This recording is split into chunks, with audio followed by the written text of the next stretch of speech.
Your morning just got more interesting. Distilled and barrel-picked for your listening pleasure. Bo Bishop, a local sports media legend. What William T. Sherman was to the Union Army, he is to Northern College football.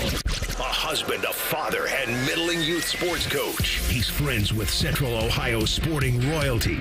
Talking to Ohio State Athletic Director Ross Bjorken. Coach Day walking on with us right now. Good to see you, buddy. Good buddy Austin Ward. My good buddy Tim May, the Tim May Show. The great Doug Lamery's joining us. Hi, everybody. Dom Tiberi here. Oh, Reese came in and he handed me papers. Yeah, and then he said, "You see that button? That's the only button you need to worry about. Don't touch. There's 8,000 buttons in front of me." Oh, I didn't know what he was talking about. The one that says on. We blew the budget on this imaging, and only two guys answered our ad on Craigslist. Ryan Baker and Eric Reeser. Act accordingly. You're now listening to Bishop and Friends. Bishop and Friends is sponsored by Diamond Seller, your true jeweler for over 75 years. Even if you aren't a baseball fan, I think you can appreciate the idea of opening day because it's just one more thing before you get to actual spring weather. Good morning, Reeser, Cole, Baker. For the next 3 hours of the program, we're kind of like the AV cart of sports shows where you have your teacher, Bo Bishop, who's poised, polished, put together. When he speaks, you learn, you feel better. You know, I think he makes you into a more proper human being. With Baker and I, we just kind of roll in the AV cart and entertain you with nonsense like, I don't think anybody wears Under Armour anymore, as the person saying it wears an Under Armour sweatshirt.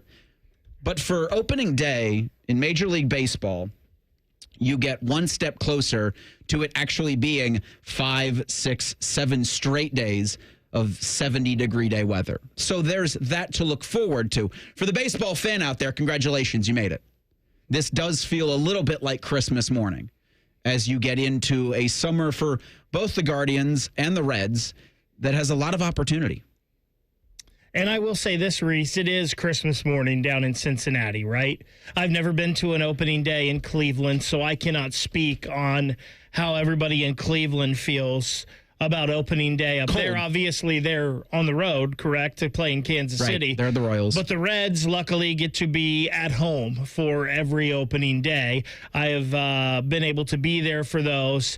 The streets of Cincinnati, no matter the temperature, they're going to be packed today. They probably started filling up now for the parade and people getting their spot at Holy Grail and all of that. So it is a great time. And I'm with Tito. I don't care that they've already played games overseas somewhere. Like, this is opening day. And there's a lot of people that are still angry that Cincinnati isn't the first game like it was forever. But opening day is a huge, huge deal down in Cincinnati. You talk about the weather, though. I've been to some opening days where it sure doesn't feel like spring. When I worked in Cleveland a couple of years back, I was working in the morning, and then there were opening day festivities that I wanted to be a part of, except there was about 1.5 feet of snow. And so what the Cleveland, it was then Indians had done in their wisdom, opened the ballpark, had workers come in and try to brush and shovel as much snow off of things as they could. And then when they realized a baseball game was untenable, they closed the park. And so they let people come in and buy beer and concessions and whatever, and then they just sent everybody home.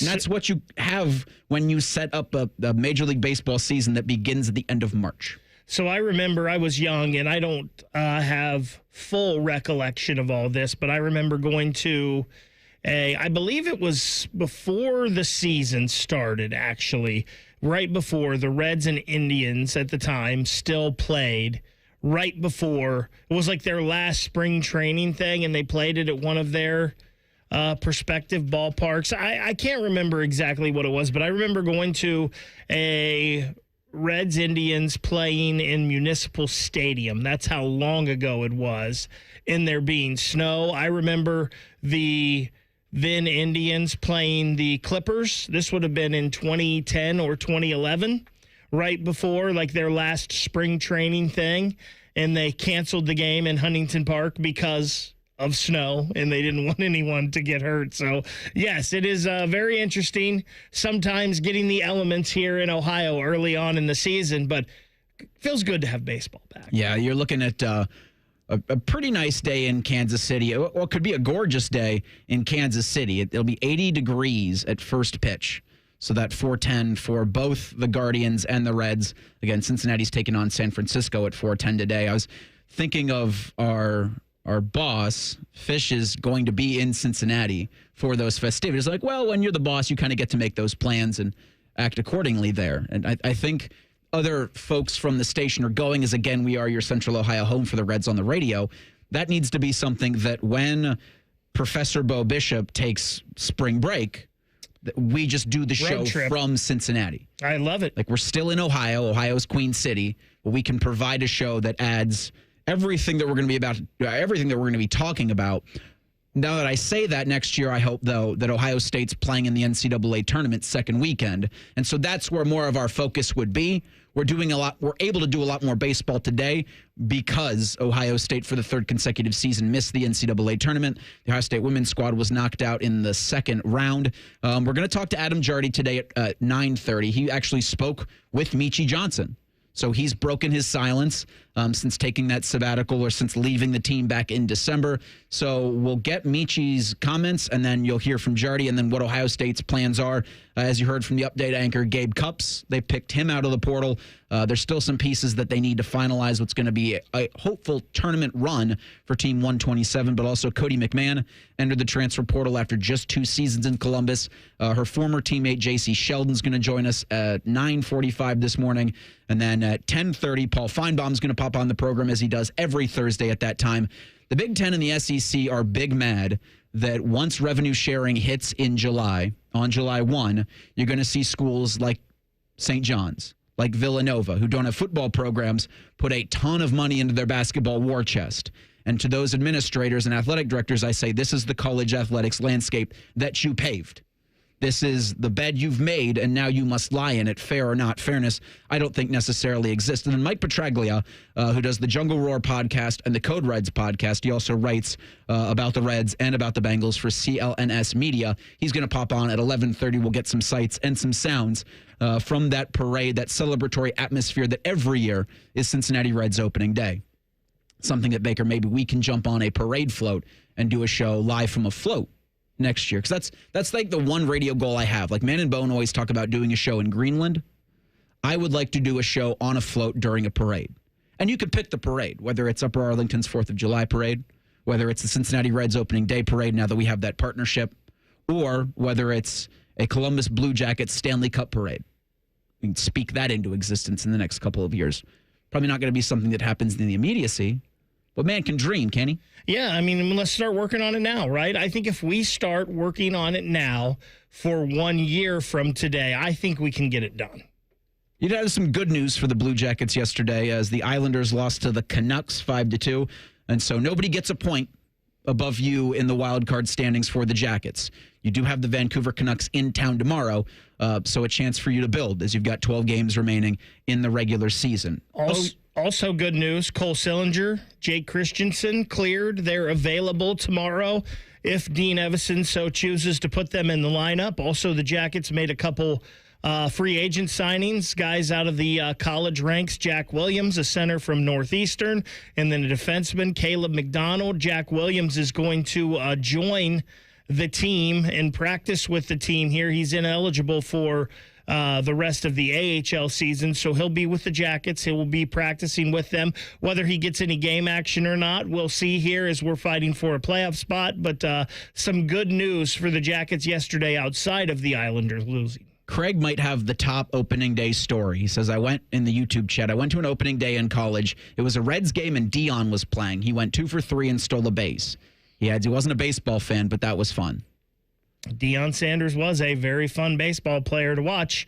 And you know what? The Reds may have the most fun player in the sport right now to watch in Ellie De La Cruz. Yeah, it'll be very exciting, I think, for both teams, the Reds and the Guardians this season, because you have a lot of unknowns, but you also have some guys that you look, if they can take steps in the right direction, both hitting and with their defense, then they can be contenders in both respective central divisions. Oh, yeah, the Elite Eight starts tonight.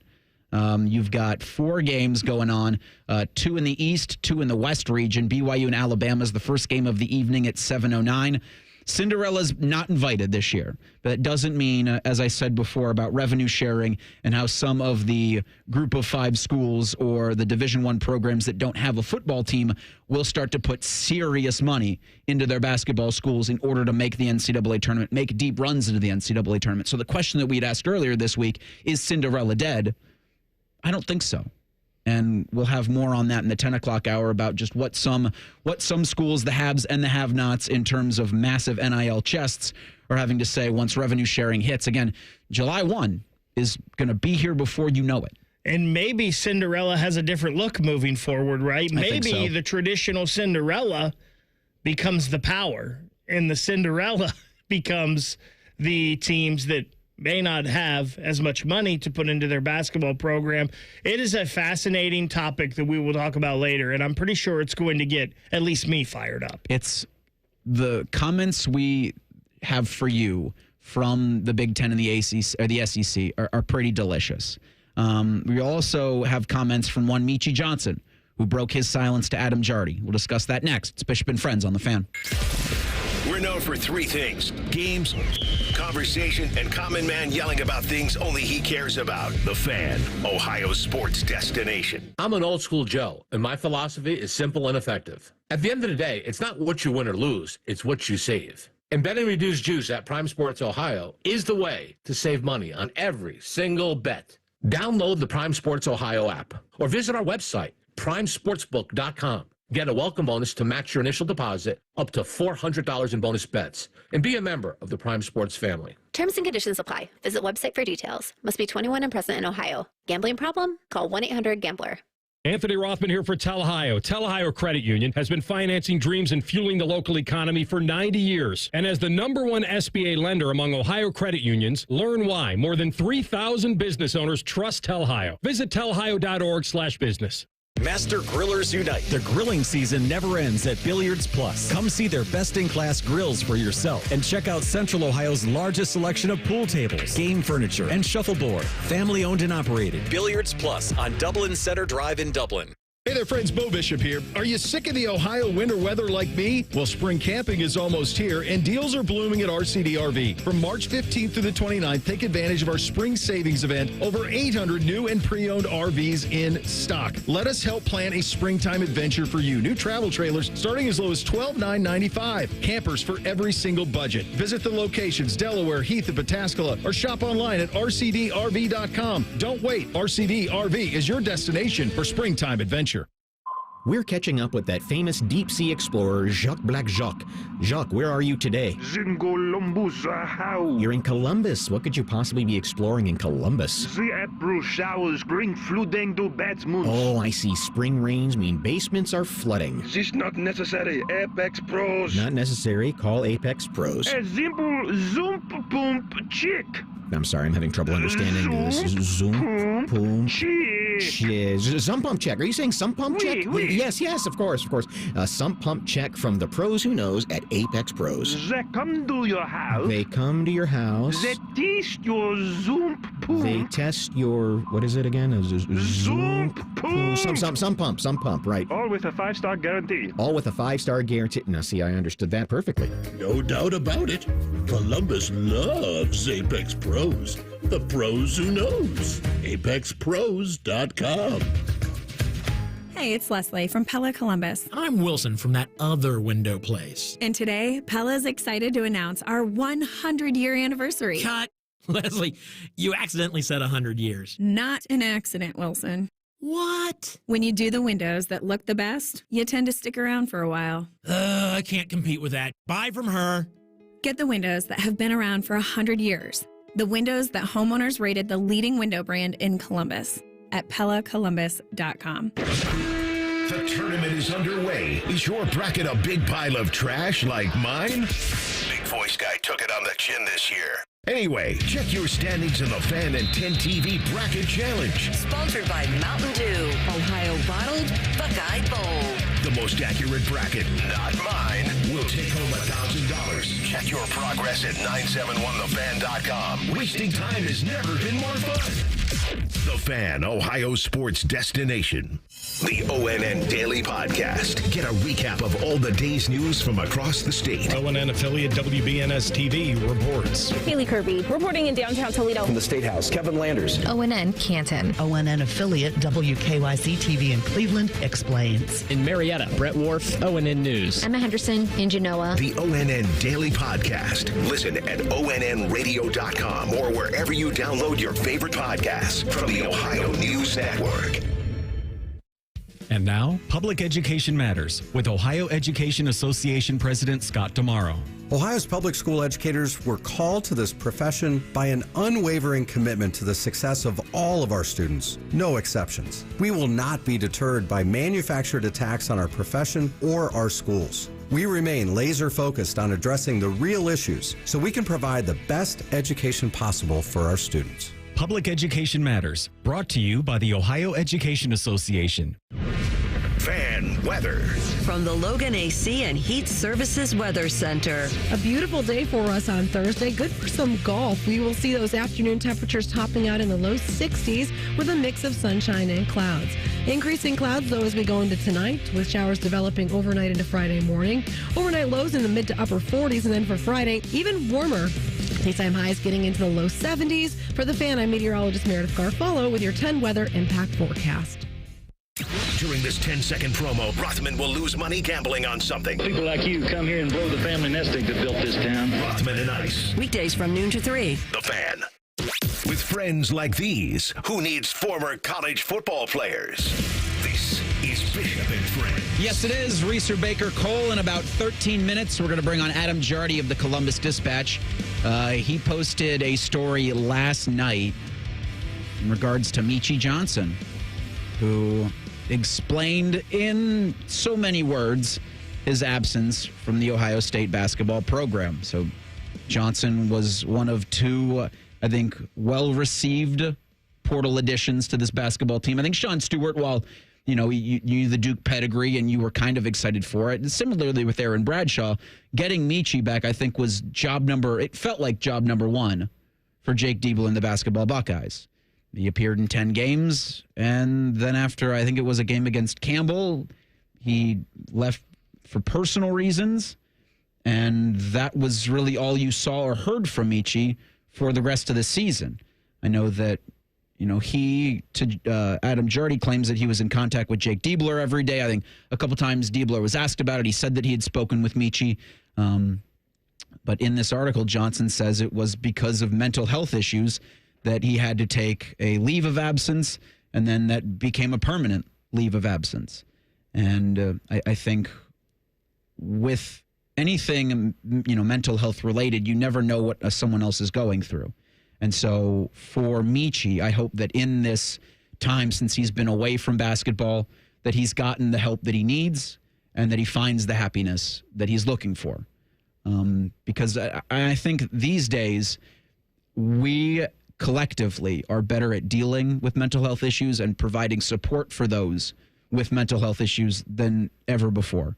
Meechie to Jardy, quote, "Mental health is serious. It's something I've dealt with my whole life. It was something that definitely was affecting me. It was my life. There was a lot going on, and basketball being something that you use to be an outlet, I just didn't feel like myself mentally. I just had to focus on my mental health. That was that." And so for Meechie, of course, you have several questions, right? With, he was given NIL deals.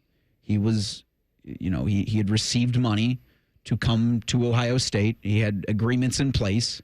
He had, you have an obligation to your team. You have an obligation to your coach, but you do need to take care of yourself first, because if you can't be there for your team regularly and on the court, then I think you do have to take a look in the mirror and reassess everything, because if you become a liability, and that's kind of what he alludes to here, is that he just couldn't be himself on the court. And we had wondered, in the first couple of games of the season, like, well, this doesn't look like the Meechie that we thought we were getting from South Carolina. And now Adam does add, I think, had a great follow-up question, because by stepping away for the team after 10 games, Johnson falls under the threshold of eligibility to apply for a mental health hardship waiver that could allow him to play another season of college basketball. Johnson said the decision to leave the team when he did had nothing to do with the number of games he played. Quote, "It was me talking to my therapist and doctors and family. I wasn't getting sleep. I was going through a lot. Doctors were like, take a step back for a second and prioritize the right things that matter." He also adds, Meechie does, to Adam Jardy, "All I'd say is this. If it was up to me, something would have been said about what I was going through." And I have so many questions with that comment, because if it's not up to you to talk about you and provide updates about how you're doing, who would it be up to? It's a very interesting statement, right? Because the media did ask Jake Diebler about this situation multiple times. And Jake Diebler said, there's nothing new to report. I'm constantly in contact with Meechie. We're wishing him the best as he goes through these personal matters. And in that situation, the school can't say anything, right? This is about the health of a player. Yep. And the mental health of this player. But I'm pretty sure if Meechie wanted to say something, he could. You and I were talking before the show about Harry Miller and how Harry Miller was very honest and upfront with all of the things he was dealing with when he stepped away from football, and has continued to be an advocate for mental health and help people and speak on his issues to try to help people be able to speak on theirs. So, yes, that's an interesting, there's a lot of questions with that.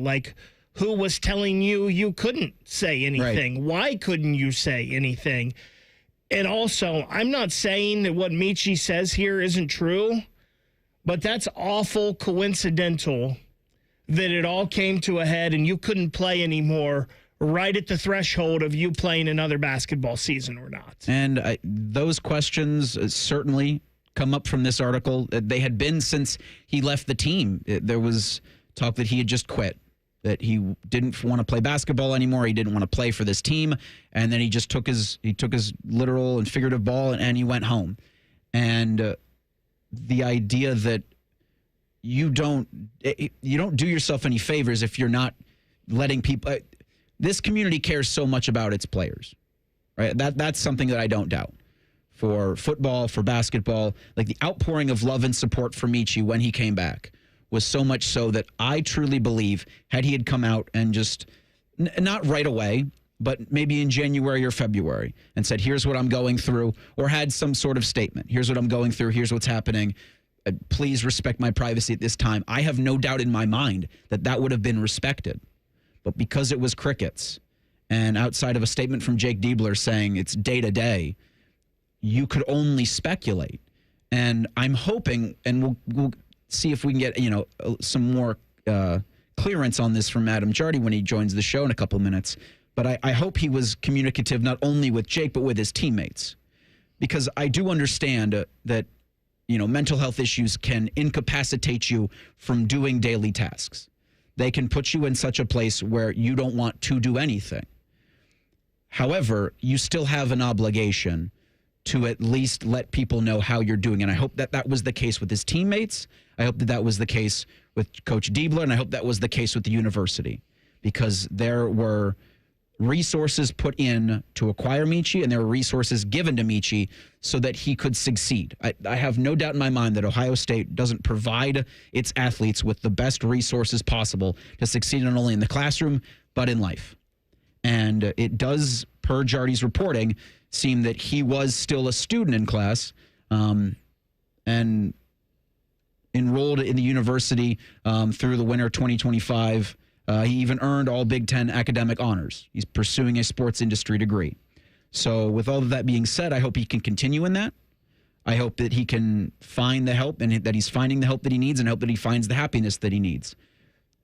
I also hope that he stays a part of this Ohio State community, because if he does apply for that mental health waiver, he's got an additional year of basketball left. And if he can get everything together upstairs to the point where he feels that he can be the best Meechie Johnson on the court and off the court, then that can do so much for this Ohio State team. And it's very interesting with all of that because, one, Meechie already left Ohio State once, and then he comes back and has these issues, and he says it had nothing to do with Ohio State. Maybe Ohio State isn't the best place for Meechie. I don't know. But it is awful interesting that he could come back and have another year.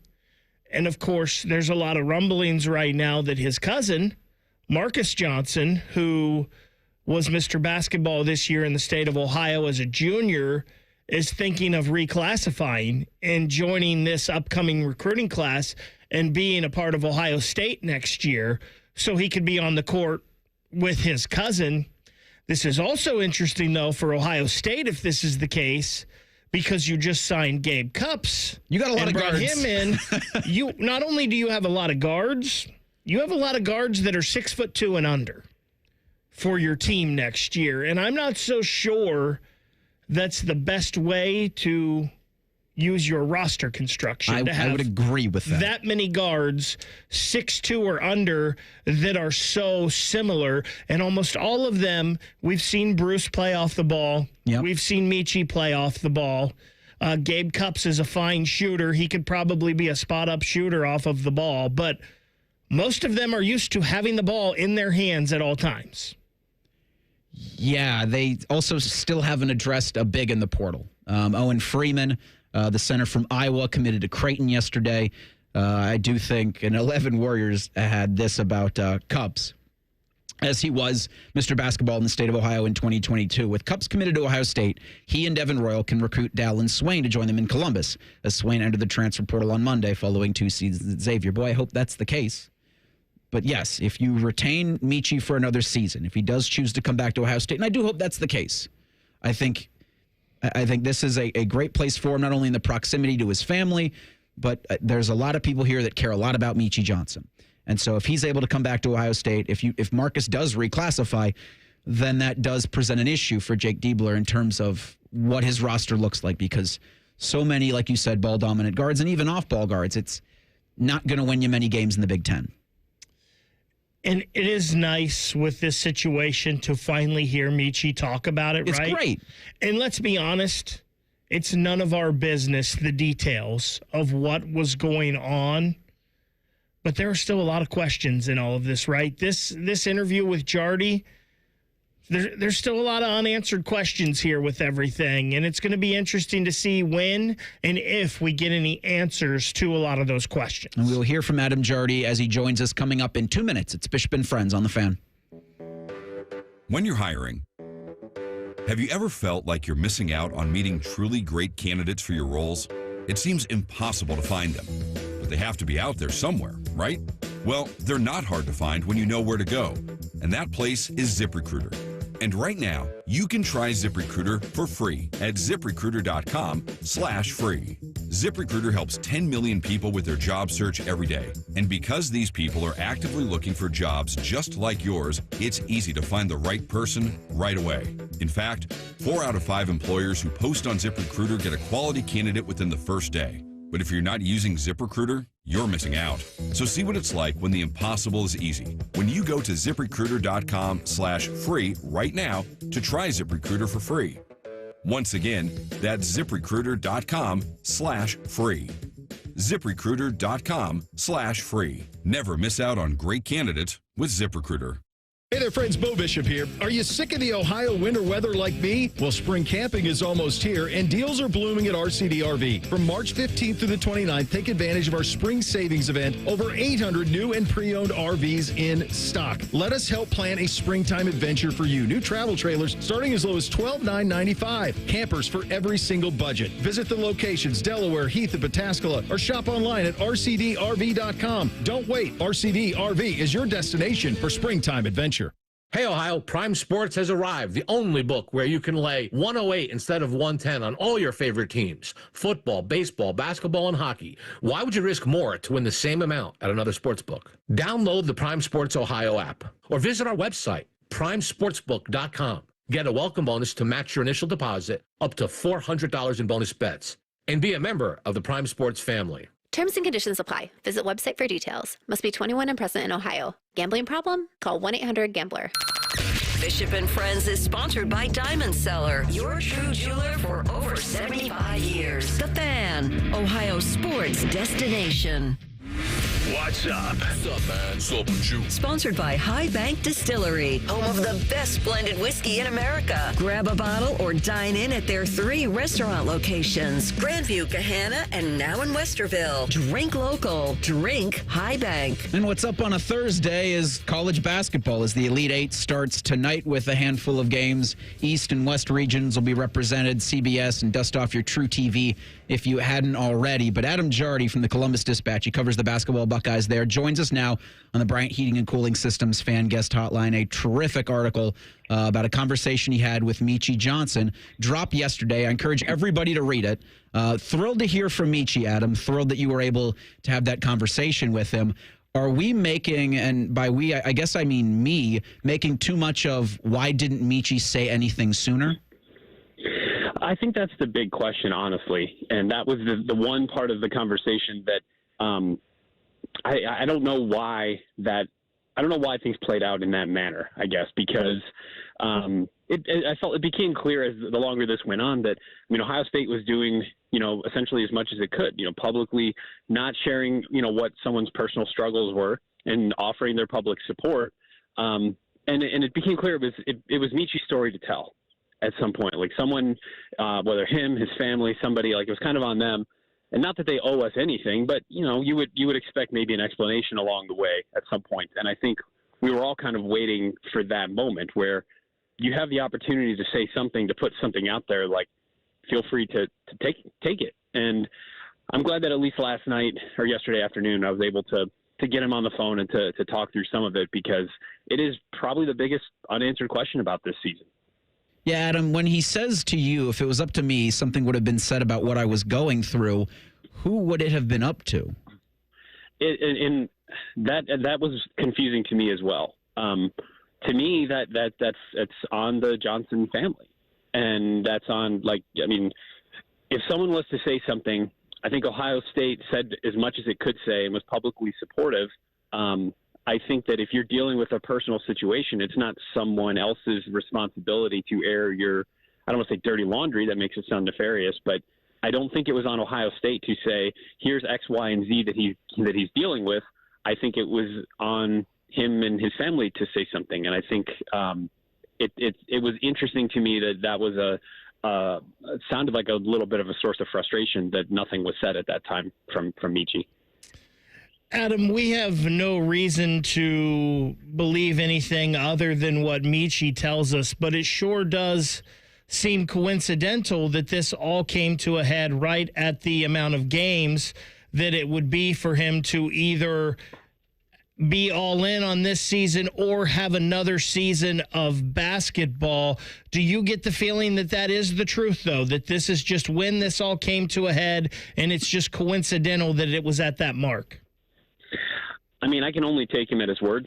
I think I asked him that directly, and he said that when the decision was made to shut things down, that it was that was not a factor, and that that he needed to step away from basketball at that point. And so, it's not my job to call people a liar or to certainly I don't know. That's to me that's what he said. That's what I can report. I don't know. I guess. I mean, sure, you can say it does look coincidental, or maybe a little bit too coincidental that it happens after 10 games. But the one thing that I have come back to, and I talked about this in my podcast last night, was that he never looked like himself all year. Like those 10 games that we saw him play, that was not whatever expectations were for Meechie. Like I kept harping on the point that he was making mistakes that I would expect a freshman to make.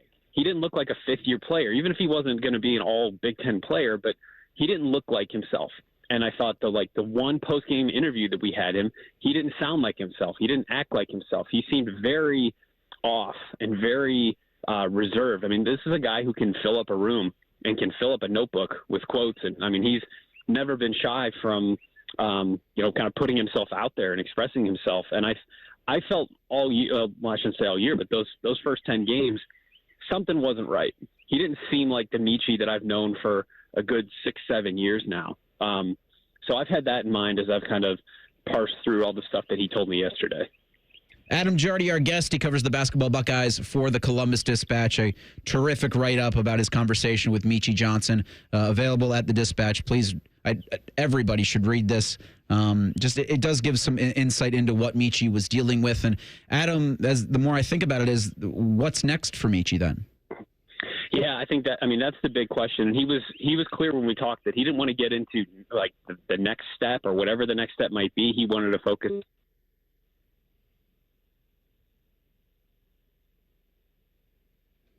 I guess my follow-up question that would have been for Jake Diebler in this squad. What would be next out of the transfer portal? Right, as we talked about acquiring Gabe Cupps from Indiana. A lot of guards to be played. They're still looking for a big. I think the Owen Freeman, that was a pipe dream. That'd be like me asking for all of the Power Rangers Megazords at Christmas time. But they still need some size. And does that come from the portal, or do they hope Aaron Bradshaw can take another step? It's definitely, they've got to get something, right? I mean, even if you have Bradshaw and Stewart's a guy that could play the 4 a little bit too. So I don't think you can ever have enough inside presence depth, especially the way we saw Sean Stewart pick up fouls this year as well. So, yeah, you'd have to think somewhere along the line in this transfer portal cycle, the Buckeye basketball team are going to address the post. I also apparently twice in the program have said the Elite Eight. That starts on Saturday. The Sweet 16 starts tonight.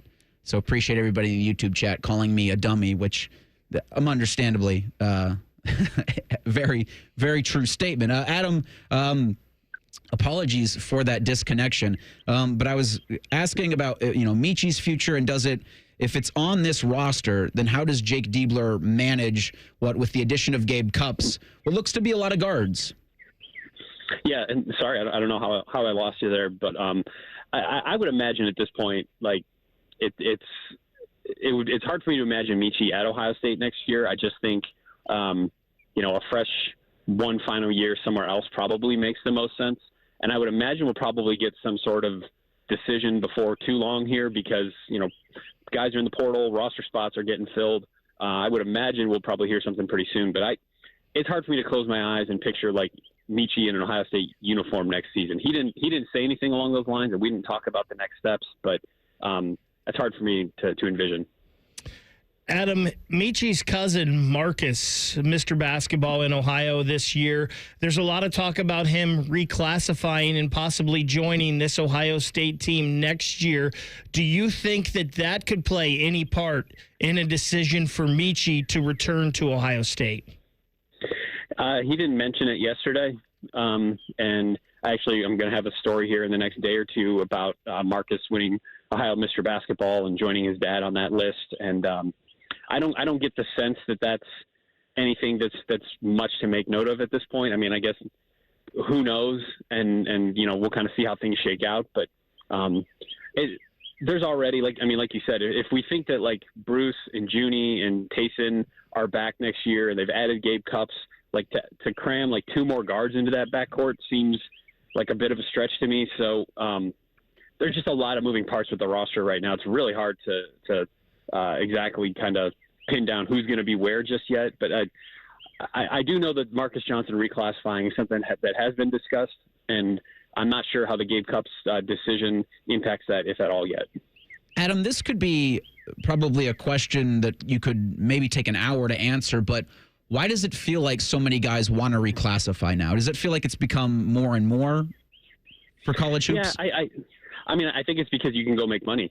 I mean, like especially like Ohio high school athletes can't make NIL money yet. Like, and I'm not saying that has anything to do with what Marcus may or may not do, but I just think, there's certainly just a desire to, if you're ready, get to that next level and start doing what it is that you want to do. I mean, athletes are only guaranteed so many years anyway. And so if you can get maybe an earlier start on your career, and maybe if that all plays out the way you want it, that means you get that first, professional contract a year sooner, and then you're on to the next one sooner. And, you're prolonging your career on the front end. And so I think that probably has a lot to do with it.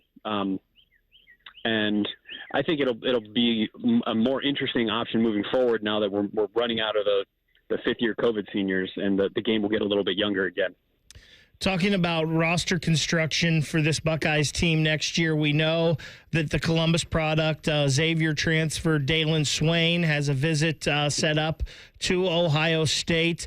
What areas of need do you think Ohio State focuses on in the transfer portal now that they've already got Cups in the fold? Well, they need a big man, and maybe they need two big men. But like I think that we can't overstate how much they need physical, can handle the beating in the Big Ten, grind down low, get you a bucket when the offense stagnates. Like they need a guy like that. That was, if they had that type of player in this year's offense, like it's a tournament team. Like they were that close. They need someone who you can dump it down on them. They can settle things on when the offense isn't working. They can get you an offensive putback, have some sort of inside post presence. And so to me, that is probably priority 1 and 2. I know they'd like to probably add like another 4, a guy who can stretch the floor and shoot a little bit, someone who can split time maybe with Sean Stewart, who obviously is really talented at the rim and rebounding, but doesn't have much of a perimeter game or a mid-range game just yet. So I think those would be probably top priorities: a center, a big, a shooting 4, and then certainly like a talent like a Dalen Swain who can, get to the rim and can drive and can do a lot of things. Like, he's really talented. And I think you want as much talent as you can get on a roster, because we did see this year that the depth that they really hoped for didn't really show itself. By the end of the season, there were too many guys at the end of that bench who weren't able to contribute. And I think you want to try to upgrade that in as much as you can if you're Ohio State. Read his stuff on the basketball Buckeyes over at the Columbus Dispatch. He's a great friend of the program. Adam Jardy, kind enough to give us some of his time this morning. Adam, thanks so much. Enjoy the games this weekend. Are you going to pay, just real quick, any attention at all to the inaugural college basketball crown on the 31st? Maybe. Maybe. But baseball's starting, and, I got all of that on my TV. All right, bud. Well, enjoy opening day. Enjoy the weekend. We'll catch up sometime later down the road, all right? All right, appreciate you guys. Thank you. And Adam joins us courtesy of the Bryant Heating and Cooling Systems Fan Guest Hotline. We will talk with former Buckeye J.C. Sheldon coming up next. It's Bishop and Friends on The Fan. If you consider yourself a Buckeye fan, you've come to the right place. This is your heritage sports talker and home of Ohio State Athletics, The Fan, Ohio's sports destination. This is Jeff for Tri-State Men's Health, where we've successfully treated thousands of men for low testosterone and helped them feel like their old selves again. Please take a moment and listen to how we help Billy. Hi, I'm Billy Hatcher, a former professional baseball player, and I'm a patient at Tri-State Men's Health. Before I started the treatment, it was like my body was sore all the time, and I was feeling very, very sluggish. One day, I would be full of energy, and the next day was like, where did all my energy go? And since I've started, my body hasn't felt this good in a long time. I feel like, I'm not 21 to 25 again. It's just been great. I feel very, very comfortable coming here. When you have the energy, it's amazing. You get to do so many other things that you couldn't do prior to that. If you're tired of hurting in the mornings, you want to improve your health, you want to feel better, give a call to Tri-State Men's Health. I promise you, you will feel better. Thanks, Billy. It's true. Call 800-900-9654 or go to tristatemenshealth.com. The best matchup is you in a new ride at Coughlin Chevrolet, Central Ohio's #1 Chevy dealer. Lease a new 25 Chevy Trax, $149 a month. Your choice, new 25 Trailblazer or 24 Blazer EV RS. Lease for $169 a month at all 5 Coughlin Chevy locations and CoughlinChevrolet.com. Together, let's drive. Coughlin has the car for you. 36, 42, and 24-month leases, 10,000 miles per year, 25 cents per mile over, $39.99 due at signing plus tax, title, and license. See dealer for details. Ends 3/31/25. Did you know even the smallest increase in mortgage rates can cost you thousands of dollars over the life of your loan? Hi, I'm Mark Stefanski, Chairman and CEO of Third Federal. It's true, even a 0.25% change in rate can cost you thousands of dollars over the life of your mortgage. But with Third Federal's new Early Rate Lock, you don't have to take chances. Early Rate Lock is the only pre-approval that locks in your rate at pre-approval, even before you find a house. Plus, we're so confident that our rates are the lowest, if you find a lower rate, we'll beat it or give you $1,000. And now through April 15th, get pre-approved with Third Federal and we'll pay all of your closing costs. So don't wait. Call Third Federal today. Right now at Third Federal, even before you find a home, lock in 6.50%, APR 6.56% on a 30-year fixed-rate purchase mortgage. Visit thirdfederal.com or call 1-800-3rd-FED today. APR reflects 15% down for $350,000 loan amount. Rate requires automatic payment program and is subject to change. Restrictions apply. Zero closing costs on low-cost loans only. See conditions for lowest rate guarantee at thirdfederal.com. Equal housing lender.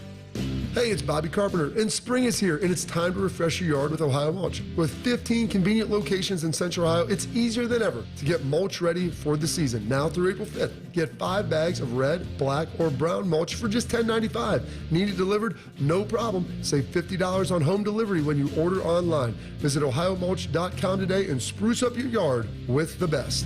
Ohio Mulch, landscape supply, cleaner, greener, better. Remember how that little girl in Poltergeist was in the TV? They're here. Yeah? Well, she's actually dead now. It's quite sad. Anyway, watch your favorite fan shows on your TV by subscribing to us on YouTube. Search 971 The Fan. Do it now. Most people in radio commercials talk really fast. But we made this one for RV owners. Progressive knows they like the slower pace of RV life, like this commercial. And they know Progressive will protect their RV at a fair price with discounts. Now here comes the fast part. Progressive Casualty Insurance Company and affiliates. Discounts not available in all states or situations. We expect our information in real time. U.S. Med carries continuous glucose monitors, which provide real-time readings of blood glucose levels. U.S. Med is an approved provider for Medicare and over 500 private insurers. So call 888-665-0696 today for a free insurance and Medicare benefits check as easy as, that's 888-665-0696.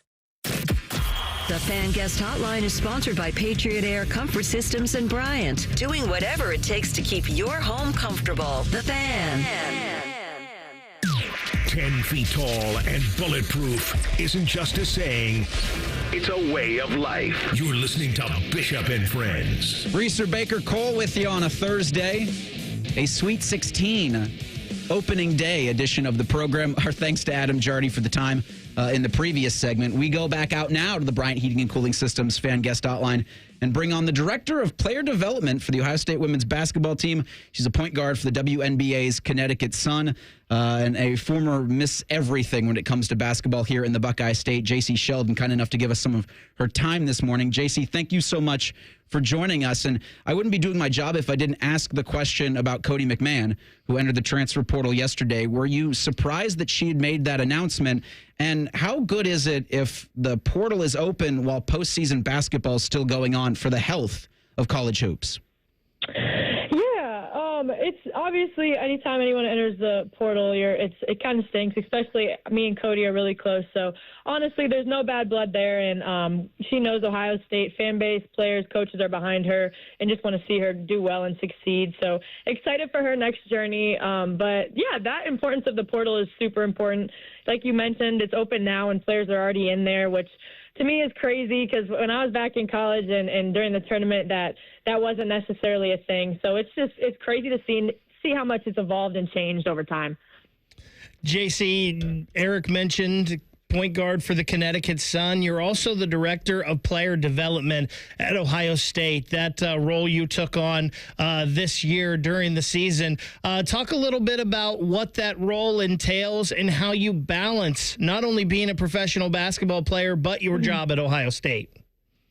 Yeah, for me, that role was obviously helping them develop on the court, but kind of off the court just as much and being a resource for them. I was at Ohio State 5 years, so I've been through the ups and downs and everything that they're experiencing. So just being someone that they were comfortable coming to, whether it's on the court or off the court. But I enjoyed it. I enjoyed, helping these girls develop and learning too. And I think it was a little easier this year for me. I underwent an injury and didn't have to balance both for a minute. But as I was getting healthy, the balance was pretty easy. I was in the gym with Ohio State a couple hours of the day, and I'd get my workouts done before I went to Ohio State. So it was a pretty easy balance, and also got to compete there with some of our practice players and some of our players. So I had a lot of fun.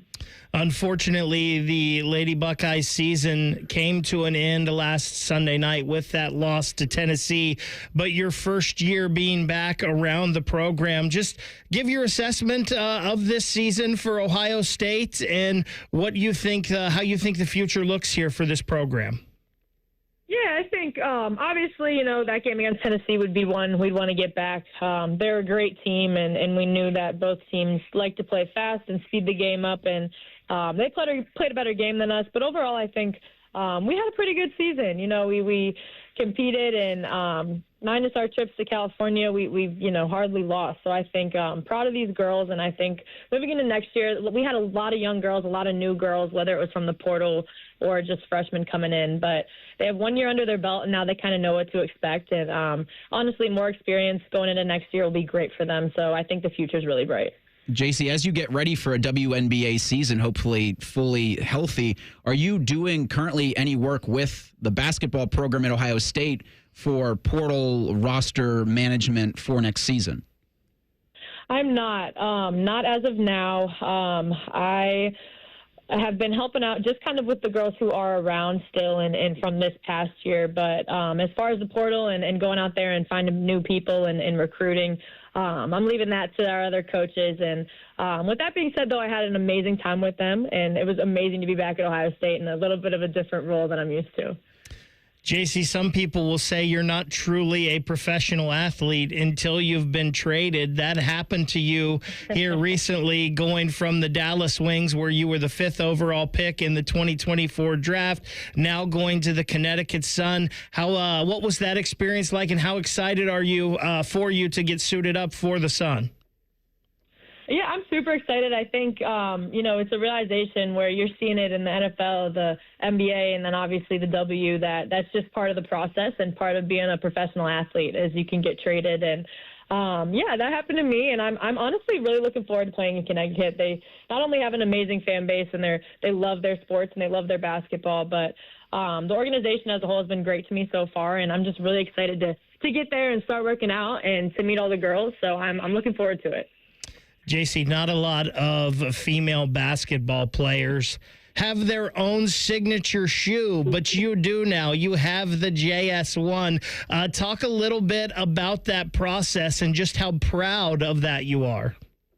Yeah, it was an amazing process. Holo has been an amazing organization and an extended family for me. I actually wore Isaac Okoro's shoes, who's also signed with them last WNBA season. So I'm super excited for hopefully mine at the beginning of this season. And it's been a great process. It's been really cool learning about how everything's done and how it's all made and how much work goes into it. And kind of having a huge say in that as well has been awesome. So it's been great working with Holo. JC, it was pretty cool to get to meet you last weekend over at UD Arena during the Boys State Basketball Tournament, where you were inducted into the OHSAA Circle of Champions. Just tell us a little bit about your experience last weekend over there and that honor. Yeah, it was amazing, and super thankful for OHSAA, everyone involved, and who all set up that event. They did an amazing job. And it was a lot of fun. I think for me, it was kind of a full circle moment, especially to be inducted with Aaron Kraft, who I remember growing up watching and being a huge fan of. So it was really cool, really fun to meet all the others getting inducted as well. And my family was able to come down too. So we had a great time. It's been a busy 12 months for our guest, J.C. Sheldon, the Director of Player Development for the Ohio State women's basketball team, former point guard for the Buckeyes and current guard for the WNBA's Connecticut Sun. Looking forward to seeing you on the court this WNBA season, J.C. Thanks so much for giving us some time this morning. Thanks, guys. We have to, first thank J.C. for her time on the Bryant Heating and Cooling Systems fan guest hotline. But I think I've got a doppelganger running around the Woody Hayes Athletic Center yesterday for Pro Day. Oh, really? We'll discuss a little bit of that. And 225 pounds is a lot of weight. However you can move that, if the person Spotting you is calling it a good rep. It's a good rep. All of that next. It's Bishop and Friends on the Fan. Common Man has spent the past 18 years telling you how much he hates people. And yes, that probably means you, too. Common Man and T-Bone. Weekdays at 3. The Fan. Guys, it's Timmy Hall, and this is my favorite time of the year. You've got upsets, you've got buzzer beaters, you've got college basketball chaos, because when it comes to college hoops in March, one thing's for sure, and that's nothing's for sure. That's why you should bet the unexpected every upset every day with DraftKings Sportsbook. With live betting, exclusive content, promos, and parlays, DraftKings is the ultimate college basketball destination for March. First time, here's something. New DraftKings customers can bet $5 to get $200 in bonus bets instantly. So bet the unexpected with DraftKings Sportsbook. Download the DraftKings Sportsbook app. Use code TheFan971. That's TheFan971 for new customers to get $200 in bonus bets when you bet just $5. Only on DraftKings. The crown is yours. Gambling problem? Call 1-800-GAMBLER. 21 plus, Ohio only. Eligibility restrictions apply. New customers only. Bonus bets expire 168 hours after issuance. For additional terms and responsible gaming resources, see dkng.co/audio. Scott the Scots here. How did the grass feel when it woke up from winter? A little crabby. Get it? Crabgrass? Right now, there's a short window of time to apply Scott's Turf Builder Halt's Crabgrass Preventer. It stops crabgrass before it invades and feeds your lawn for a fast green up after winter. Act now to prevent your grass from waking up crabby this spring. That joke never gets old. But trust me, crabgrass does. Get a bag of Scott's Turf Builder Halt's Crabgrass Preventer with lawn food today. Feed your lawn. Feed it. Get Eco. ECO. Aaron? Yeah, Jerry? Something is wrong. Something's wrong? Yeah, it's definitely something. Get Eco. ECO. Thumping and bumping and jumping. What is? But it's not pumping. Get Eco. ECO. Jerry? Yeah, Aaron. Are we talking about your sump pump? Yeah. Isn't it great? Isn't what great? I like the sound of it. Sump pump. Sump pump, sump pump, sump pump. Get Eco. ECO. Jerry, can you keep a secret? Aaron, I'm as silent as a bank vault in Switzerland. I kind of like to say it too. Hey, I should invent a sump pump that lets you know when it's working. How would it do that? It would say, sump pump, sump pump, sump pump. That's a great idea, Jerry, but a sump pump should be exactly like you. How so? As silent as a bank vault in Switzerland. Get Eco. ECO. Eco plumbers, electricians, and HVAC technicians. GetEco.com.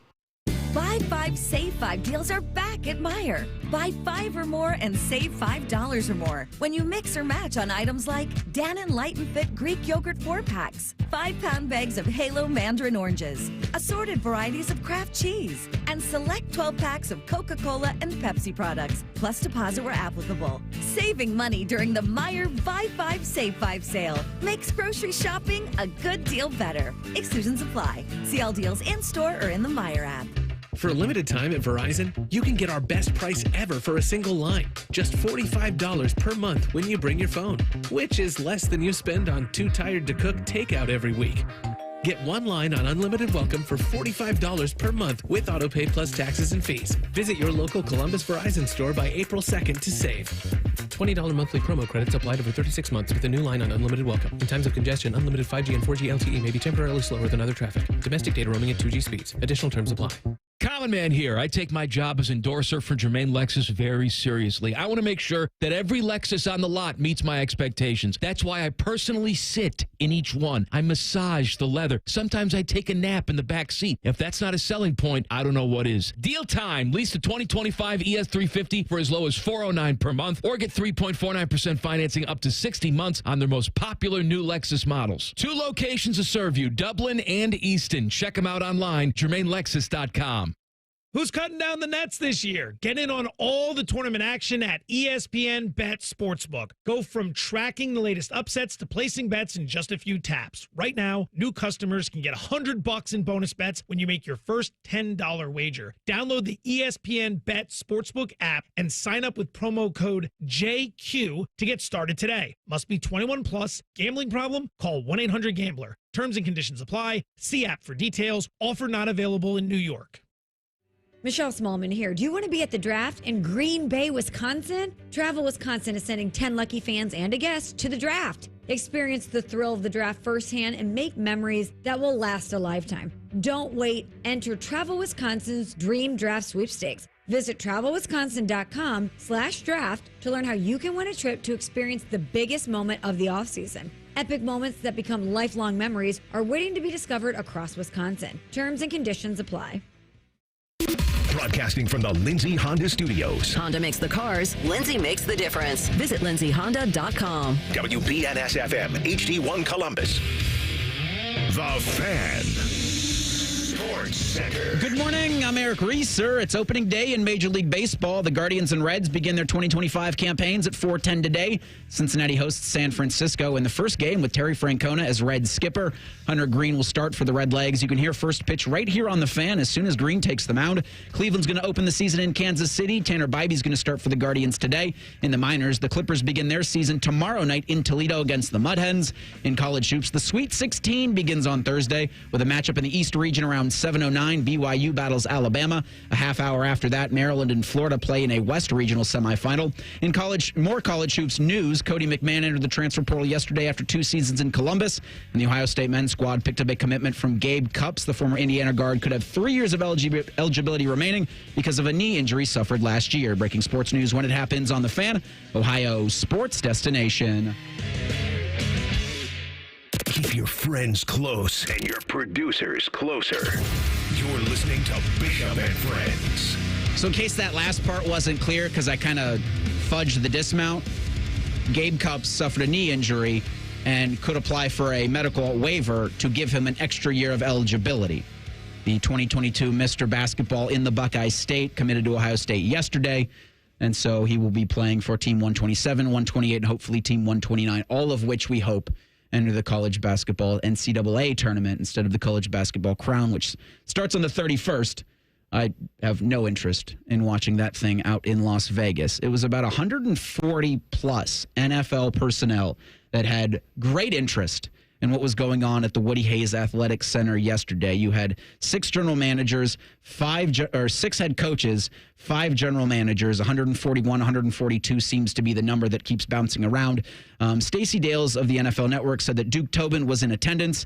He's the Bengals director of player personnel, which is their de facto general manager. So he got lost in that initial counting because of titles. But I think important enough that, I mean, you saw Mike Tomlin out there. You saw Omar Khan, the general manager for the Pittsburgh Steelers, out there, because all of these teams really in the NFL have a spot that a Buckeye could fill that could contribute almost right away, I should say. Browns had ownership and general manager Andrew Berry in Miami. They were checking in on David Njoku and working out Cam Ward. But it does feel like the Buckeyes had their director of college scouting officially. I mean, this is Zach Jackson of The Athletic. Max Paulus, who's, again, the Browns director of college scouting out there. They likely don't need too many people because the Browns' biggest need is the quarterback, and it's not going to be Will Howard. Maybe at least until later rounds. Not this year, at least, right? Is it going to be Will Howard? But you were not one of those people in attendance, though, yesterday. So at the in Pro the Day. YouTube chat, Ted asks, or first off with a statement, Reeser, and then asks, why did you keep asking the same question yesterday in the player interviews about whether the 2024 season was successful since you didn't beat UM? That's all you could come up with? Well, Ted, again, thank you for listening and participating in the YouTube chat. We appreciate everybody and all the time that you give us in that. I wasn't at Ohio State's Pro Day yesterday. I was hosting this program. I wouldn't have asked that question of any players or anybody because Ohio State's season was a success, regardless of the Michigan game. They won a national championship. So I got to know, who did you think that was? Who did you think was me? Yeah, Do I have a doppelganger running around with great hair at the Woody Hayes Athletic Center yesterday? The only 2 people I can think of are Adam King, maybe Dave Holmes. I don't think either of them would ask that question either. I don't think so. Because I think they both think the season was a success. So, Ted, if you're still out there, you got to let me know if you can do some extra research who you thought I was. Because I've, again, got to host a radio show. And my goal for this hour is to not call it the Elite Eight, but call it the Sweet 16. So far, so good on that. But back to Ohio State's Pro Day, where you had a lot of questions for Will Howard. Primarily, can he erase the bad taste put in people's mouths after Indianapolis at the scouting combine? Well, feels like he checked that box. Again, this was from Pete Thamel, who said that Howard completed 65 of 67 passes all over the place in terms of the routes, in terms of the balls that he threw, and I mean the placement on the balls. They were accurate deep. They were accurate short. Mayan Williams was working out yesterday as well, and he dropped one that Howard put into his breadbasket in stride. So pretty good completion percentage. Look, we talked about Will throughout the season and even in the college football playoff. The decisions that he made, for the most part, good. There was that the one thing sticks in my mind was the oopsie daisy against Penn State, or even as they broke the huddle, I'm like, well, they're going to Jeremiah Smith short, and it was a great read out of the Penn State defensive back to pick six him, but he was efficient. His completion percentage, his touchdowns, there was a masterclass in efficiency down the road, or at least after that Penn State game. And it seems like Will did well for himself yesterday. Almost every highlight you saw out there, it was a pretty nicely thrown ball by Will. It sounds like Emeka did well for himself, a definite shot at sneaking into the back end of that first round. It sounds like Jordan Hancock, a lot of people were impressed with him, and two of the reasons for both of those was their 40 times. I know I heard someone saying they thought Emeka would run in the 4.5s. Well, he did not. He ran a 4.45. Hancock ran a 4.42. And Jordan Hancock's a guy that you've heard a lot of NFL scouts intrigued with because that nickelback position, that inside slot corner has become such a thing at the next level, and Jordan Hancock did that so well. It sounds like Josh Simmons did a lot for himself. Josh Fryer did well as well. Unfortunately, we saw Tyleik Williams go down running the 40-yard dash, but he said that he's okay. It was just a cramp. But some of these Buckeyes, as we knew they would put on a show in these workouts. Yeah, and I think for Josh Simmons, it was just good to see him out there mobile. Yes. Because I think those are the biggest questions for him. How is that knee holding up? How's he doing in the many months after that Oregon game in October? And for all of those scouts and talent evaluators who, probably have first-round grades on him. Probably had first-round grades on Simmons going into the season, but then that injury can throw a wrench into those plans. It feels like he acquitted himself just fine on the field. A beast in the weight room. There was the video that Stacey Dales had. He put up 34 reps at 225. And, of course, whenever you show on social media yourself doing bench press reps, the form police are out. And he was throwing those up really quickly. And on a lot of them, there wasn't full lockout extended. But I think that if you're doing that kind of a weight at that quick of a rep, I wouldn't even advise full lockout, because that could be that you could be asking for it at that point. If the person spotting him says good rep, that's all you care about. And if the form police are out, they should be more impressed, I feel, because his grip was awful narrow. It was narrow. And it's harder to push weight when you do the narrow grip. If you go a little wider, how much could he have put up? That's the first thing I saw was like, man, why is he doing a close grip here, bench press? Because usually you can't lift as much that way. And I would also say to the form police, if you cannot move that sort of weight at all, just don't say anything. Like, the art of just shutting the hell up is lost, and I wish it would make a serious comeback. That and just saying you're sorry. Those are two things we feel like we've got less of in 2025. Maybe let's bring those back. Shutting the hell up and apologizing. When you see some of the numbers from yesterday, Reese, two of the things that kind of stood out to me right away, and I know this doesn't mean everything, but Cody Simon and G. Scott. G. Scott had a hell of a day. Running the 40 time as fast as they did, as big as those guys. Cody Simon checked in at 232. G. Scott checked in at 238. And they ran 4.59s and 4.60s respectively. That's moving for a big Cody dude. Simon's 230. I didn't realize that until now. That'll do well in a Pittsburgh Steelers uniform. Or a Baltimore Ravens uniform, because it does feel like Cody or Jack is destined for the Steel City. Look at Cole in there just smiling. Like, he loves it. The biggest thing for Cole as a Steelers fan is the hell's going on with the quarterback. I know. I think when you're looking for you're looking at a player like Jack or like Cody, their rookie season, you're not leaning on them too much from a defensive standpoint because you've got so much veteran presence or ready for Pittsburgh. It's what the hell are we doing with the quarterback room? So I understand where if Pittsburgh, the Steelers fans aren't like terribly excited, but the idea of landing a Jack Sawyer or a Cody Simon for the future, I would be thrilled with. Cole, we've talked a lot about how a lot of these Buckeyes, and I think it's a culture and all of that, like how they just seem like they would be fits with the Steelers. What Buckeye, if the Steelers draft one, what Buckeye would you want the most? Will Howard. Really? I mean, commitment to the gimmick, brother. No, I'm serious. You know what I say? If mock drafts didn't exist. At 21. Yeah, well, okay, Jackson. No, this is anywhere in the draft. It doesn't have to be first round or anything. And that's fair. I thought you were going 21, and I was like, boy. Well, that's what my answer was. What, 3 years removed from Pickett at 20? Well, okay, so I've been drunk on the whole JTT Penn State game from like 3 years ago, and that's at some point that's got to wear off because I've been holding on to that one forever. But I got to say, Jack Sawyer, especially at the end of the year in the college football playoffs, what he did, I mean, he really established himself as the better of the two. Not that those two have to compete, but if I have to pick one, I would probably go somewhere there. I do like Josh Simmons, and I'm not usually I don't like when teams are afraid of drafting players because of just an inconveniently timed injury. So if you're holding a gun to my head and if I'm going to be consistent, Josh Simmons would be someone who I would accept. And for sure, with the litany of offensive line issues that the Steelers have had, I mean, my God, Dan Moore just got a bunch of money from the Titans, and he was a terrible player for us. So with the amount of offensive line issues we've had, that's been just as bad as the quarterback play. So Josh Simmons would definitely be someone who comes to mind too, probably over Jack Sawyer. As a Browns fan, I can tell you the guy that I feel like is going to end up in Pittsburgh somehow, and they would have to draft him in the first round.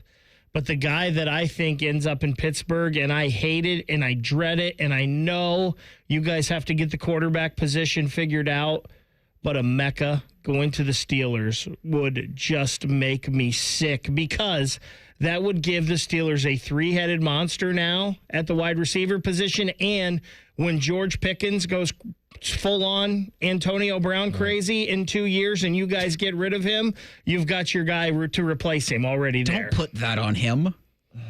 The Antonio Brown on George Pickens? Trek? Oh, he's capable of it. I mean, I think the path is there. I will still hosting his own award show. I will still say that Antonio Brown took a knock from Vontaze Burfict that he never recovered from.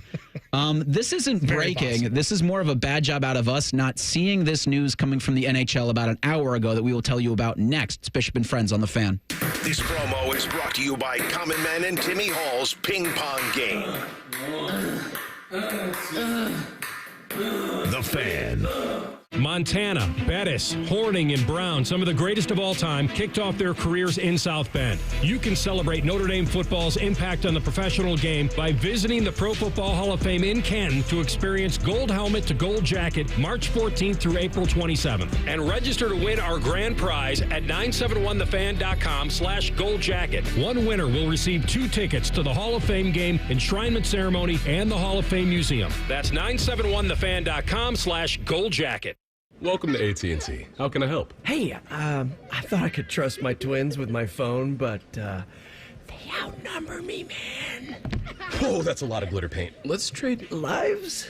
At AT&T, everyone can trade in an old or glittered iPhone, any year, any condition, and save on a new iPhone. Ask how to get iPhone 16 Pro on us. New and existing customers. Savings vary by device and trade-in combinations. Restrictions apply. See att.com for details. AT&T. Connecting changes everything.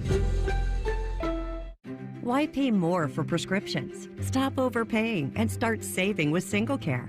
It's easy. Find your prescription on singlecare.com, show the coupon at the pharmacy, and start saving. SingleCare works at pharmacies nationwide and is completely free to use, whether you have insurance or not. So the next time you fill a prescription, check SingleCare to make sure you're getting the best price. Take control of your prescription costs. Go to singlecare.com or download the free app today. Hey, it's Bobby Carpenter, and spring is here, and it's time to refresh your yard with Ohio Mulch. With 15 convenient locations in Central Ohio, it's easier than ever to get mulch ready for the season. Now through April 5th, get 5 bags of red, black, or brown mulch for just $10.95. Need it delivered? No problem. Save $50 on home delivery when you order online. Visit OhioMulch.com today and spruce up your yard with the best. Ohio Mulch, landscape supply, cleaner, greener, better. I'm an old school Joe, and my philosophy is simple and effective. At the end of the day, it's not what you win or lose, it's what you save. And betting reduced juice at Prime Sports Ohio is the way to save money on every single bet. Download the Prime Sports Ohio app or visit our website, primesportsbook.com. Get a welcome bonus to match your initial deposit up to $400 in bonus bets, and be a member of the Prime Sports family. Terms and conditions apply. Visit website for details. Must be 21 and present in Ohio. Gambling problem? Call 1-800-GAMBLER. Hey, it's Anthony Rothman for my friends at Germain Honda of Dublin. Rich is caught up in the madness, and he's passing it to you for a slam dunk of deals. He's got rates as low as 0%, leases starting from $249 a month. How about a 2025 Honda Prologue all-wheel drive Elite? Lease it for $297 a month for 36 months, 30,000 miles with only $19.99 down. And he's even throwing you an extra $1,000 for your trade. More than 500 new and pre-owned to choose from. See dealer for details at Germain Honda of Dublin. There's nothing like having Common Man and T-Bone resting on your bosom. Oh, for someone with no breasts, you've done very well for yourself. Gross. Pick up the latest T-shirt in the fan store or pick up merch from a show you actually like. We even have Ohio State and jacket stuff. Head to 971thefan.com. This is Pause Before You Play, and it's time for more game day picks from local sports fans. You're on the air. Who you got? Actually, I'm not betting. Just chilling and watching the game. I know that move. A pause. Sounds like you've got a winning strategy. Exactly. After I set limits and recognized the risk, I knew it was time to stop. Now that is responsible betting, folks. Sports are fast. Betting shouldn't be. Make a plan at pausebeforeyouplay.org. That's pausebeforeyouplay.org. Hello, it's John Kozik, founder and president of TurboTrack Realty. Do you want to sell your property, however, you need a little help getting through the process? Let's say you have years of belongings in the home. It needs a lot of updating, you're overwhelmed, and you may need help finding a place to go. I will help you. Visit us today at TurboTrackRealty.com or call me now for an all-cash offer and, more importantly, the help you need at 614-470-2000, 614-470-2000. Fan weather. From the Logan AC and Heat Services Weather Center. A beautiful day for us on Thursday. Good for some golf. We will see those afternoon temperatures topping out in the low 60s with a mix of sunshine and clouds. Increasing clouds, though, as we go into tonight, with showers developing overnight into Friday morning. Overnight lows in the mid to upper 40s, and then for Friday, even warmer. Daytime highs getting into the low 70s. For the Fan, I'm meteorologist Meredith Garfolo with your 10 weather impact forecast. If the sound of another man slammed against plexiglass turns you on, you've come to the right place. Proud to be your home for Jackets hockey. The Fan, Ohio sports destination. Taking the art of sports radio and day drinking to a whole new level. You're listening to Bishop and Friends. In my effort to make myself seem smarter and better than everybody on this program, Ryan Baker, how did you not know that the Flyers fired John Tortorella this morning? Because we're busy doing a show. How did you not see that? It didn't pop up in the feeds or anything. Shortly after 9 a.m., the Flyers released a statement. Official relieving John Tortorella of his duties as head coach. Flyers associate coach Brad Shaw has been named interim head coach and will assume duties immediately. Torts was in his third season in Philadelphia. And again, bad job by me as the update anchor for these 3 hours not seeing that. Big news, but I guess not the most unsurprising thing, considering comments he made a couple days ago about not interested in coaching a team the way that I guess Flyers fans and I guess now the Flyers front office wants him to start rebuilding for the future. You have Michkov, who earlier this season, I think he made a healthy scratch that got a lot of Flyers fans not thrilled with that decision because that's the future of your organization. You get him earlier than you thought from the KHL, and then it does feel like that's the right pivot because they've only won 28-36 on the season. 65 points are not mathematically eliminated, but at some point, I guess the Flyers brass said, yeah, we're moving forward without you. Torts only knows one way to coach, right? And he doesn't matter if it's a rebuilding team. There's a standard that's set, and that's good in the long run for these players. These Flyers players right now will be better off in their careers, in their futures, for having played for John Tortorella. But especially at 66 years old, the oldest coach in the NHL this year, I don't think a rebuilding team, a team with no light at the end of the tunnel, is something that he was interested in, right? And he was going to coach it no matter what. A lot of times when you're in this situation, it's, hey, let's try to get the best chance that we can at the number 1 draft pick. And I don't think Torts knows how to do that. No. And I don't think it's anything he's interested in. And this Flyers team, it was also, they made the draft pick of Michkov. They thought it was going to be 3 years. They ended up getting him to come over this year. That was good for them. But the leadership, they don't have a ton of older leadership on that team. And sometimes you need that with a John Tortorella coach team. We know how Nick Foligno a lot of times was a great buffer with the team and Torts. And also, let's not forget this. This team lost their goaltender at the beginning of the year because of the things that happened in the past in junior hockey and the allegations and the lawsuits against some of those Canadian players.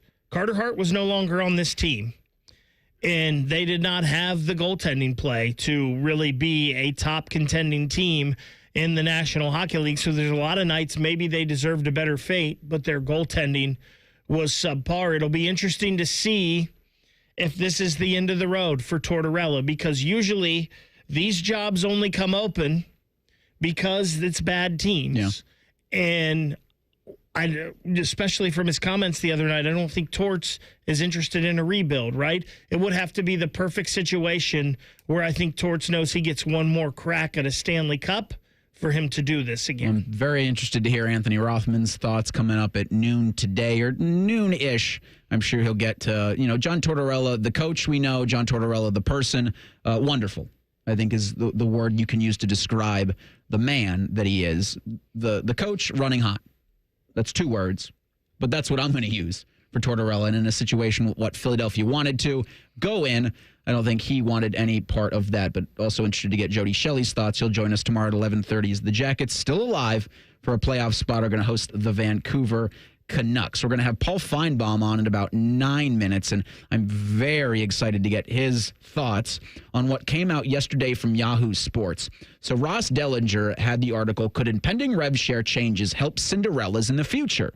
And we'd asked in The Real Truth on Monday if Cinderella is dead, because the lowest seed remaining in the Sweet 16 is Arkansas in a 10 seed. John Calipari is never going to be coaching a Cinderella, or at least not anymore. He did at one point, but that's what got him to where he's at now, taking most of a Kentucky team down to Fayetteville, having the Hogs a 10 seed, and one of, I think, 6 or 7 SEC teams still alive for a national championship. But Ross spoke with a ton of different coaches, administrators, and decision makers. You're going to get revenue sharing coming on July 1 of this year. Schools are going to be permitted to distribute a pool of revenue to athletes up to an annual escalating cap. So about $20.5 million in year 1.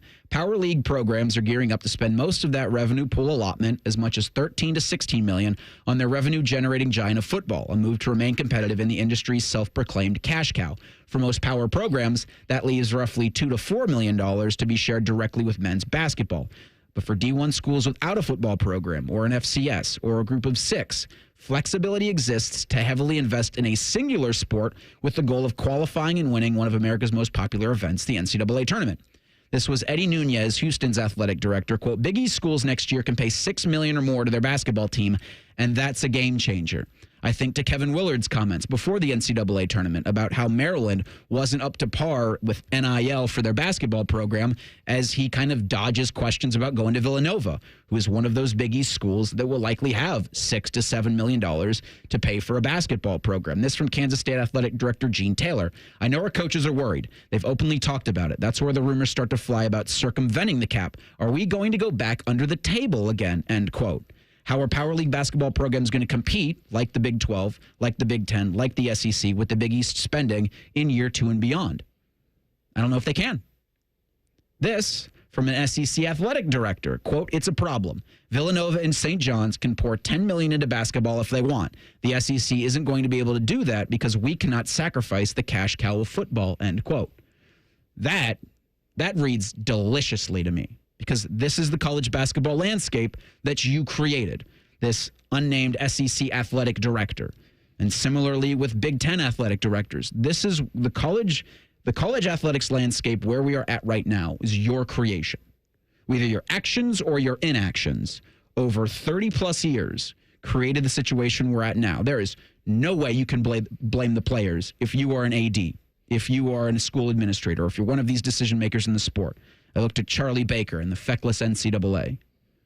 This is all because you chose to keep the system despite everybody else around you saying you've got to change. And it goes back to my comments earlier in the week about how you've got to get closer to contracts for these players that are ironclad to the point where this can't be insanity during the postseason of college basketball tournaments. But they don't want to do that. So the idea that they don't want to take that initiative, the most sense is the contracts for these players. It's the most sensible solution for this. But they don't want to do that because they don't want to call them employees. So now you have this. It sure is interesting that the SEC, the Big Ten, these A4 conferences, they want to get more power and they want to run everything, but yet they're complaining about this. And again, this is the system you made. You guys sold out everything for college football because college football makes the most money. Yep. It is the cash cow. We said forever on this program, Reese, that college football needs to be its own thing, separate from all of these other sports. They didn't want to do that. They haven't done that. This is what you get. And guess what? You could allocate those dollars to college basketball if you think college basketball is that important, but they don't because they know football is their moneymaker. So don't complain about having to sacrifice college basketball or that the UConns and the Gonzagas of the world, who are already great at college basketball regardless, are going to be even better. And maybe the VCUs of the world will be better. And maybe the Wright States of the world possibly will be better in this because this is the system you made. And we all have a choice, Reese. They have a choice to put more money into college basketball if they want. And I think of a school like Ohio State, and you have your revenue sharing here. To me, I would think it would be smart to put more of that money into basketball possibly, because you can compensate your players on the football side more with NIL dollars than maybe, because football will be bringing in more NIL than maybe basketball. But don't complain. You have a choice here. You can decide what you want to do. It was the commissioner of the Missouri Valley Conference, Jeff Jackson. It's kind of interesting from my seat. He adds, I don't have a whole lot of empathy for the A4's financial concerns. Welcome to our world. Yeah, these are problems that the Power 4 conferences have that aren't shared by anybody else. And so for them, to your point, especially with the revenue sharing on July 1 is going to come with Title IX, I'll call them constraints, because you can't really pick and choose where you send the money. It's got to go evenly. And so for schools like Ohio State, the 36 varsity sports, you've got to figure out if you don't want to share that evenly, then you risk running up against Title IX and you risk running up against lawsuits. Now, that's not to say that lawsuits aren't coming, because July 1, lawsuits are coming. But this is the world that you've created for your negligence over the years. And this I speak to athletic directors at all of the Big Ten schools, athletic directors at all of the SEC schools. Some directors have even directed in both conferences. But for Greg Sankey, for Tony Petiti, this is what's going to happen, and no one's going to feel sorry for you about this. One person I know is on board with that statement of not feeling sorry for anybody about this in regards to the money is Paul Feinbaum. He'll join us in 2 minutes. It's Bishop and Friends on the Fan. Hey, it's Anthony. Of course, I sit and do the show 3 hours a day. But after that, I'm looking to get things done and enjoy the spring weather. So I want to be on my feet a lot, playing golf, working out, just moving around. I was introduced to the Good Feet store because my feet were aching way too often. And what I found there is a 3-step custom arch support system that has me feeling awesome. My personally fit arch supports have helped realign my feet, reposition my body into a more ideal position, and not only that, strengthen my feet to help support me. It's made all the difference in how I feel every day. The Good Feet store is going to help you where you need relief and find the arch supports that work best for you. And when you wear them as a system, their arch supports are more effective at long-term pain reduction and elimination. So go in, take the free test walk. Good Feet arch supports are immediately available. Their products are proudly made in the USA. They're on Polaris Parkway and on Stringtown Road in Grove City or at goodfeet.com. If you're living with dry age-related macular degeneration or dry AMD, you may be at risk for developing geographic atrophy or GA. GA can be unpredictable and progress rapidly, leading to irreversible vision loss. Now there's something you can do to slow it down and get it going slower. Izervay is proven to slow GA progression. Izervay gets GA going slower. Izervay or avacincaptad pagel is a prescription eye injection used to treat GA. Don't take it if you have an infection or active swelling in or around your eye. Izervay can cause eye infection, retinal detachment, or increased risk of wet AMD. Izervay may temporarily increase eye pressure. Your vision may be impaired after an eye injection or exam. Don't delay. Ask your doctor about Izervay today. Izervay gets GA going slower. Visit Izervay.com. That's IZERVAY.com. Bishop and Friends is sponsored by Diamond Seller, your true jeweler for over 75 years. The Fan, Ohio sports destination. Bishop and Friends present college football's most polarizing figure. Hey, Paul, how you doing? Come on back to our show, Tim. The audience hates you. This is ESPN's Paul Feinbaum, sponsored by the Roofing Guys. For all your roofing, siding, and gutter needs, contact the Roofing Guys at theroofingguys.com. And he joins us courtesy of the Bryant Heating and Cooling Systems fan guest hotline. Paul, before we get to SEC and Big Ten decision makers crying about revenue sharing, I saw that you had Sean Miller on your program yesterday, the brand new Texas head coach, and there's a little bit of consternation here in these parts that Miller left Xavier for the second time for a big boy program. I saw that Texas, this will be their fifth coach in 10 years. What did you think when you talked with Miller yesterday? Do you think it's a good fit for him at Texas? Because, again, 5 coaches in 10 years, is that a Texas problem, or are they their own individual issues? Well, I think they had an elite coach a couple of years ago. They were number one in the country when the allegations against Chris Beard came out for spousal, actually wasn't married, but for domestic abuse, and that really derailed them.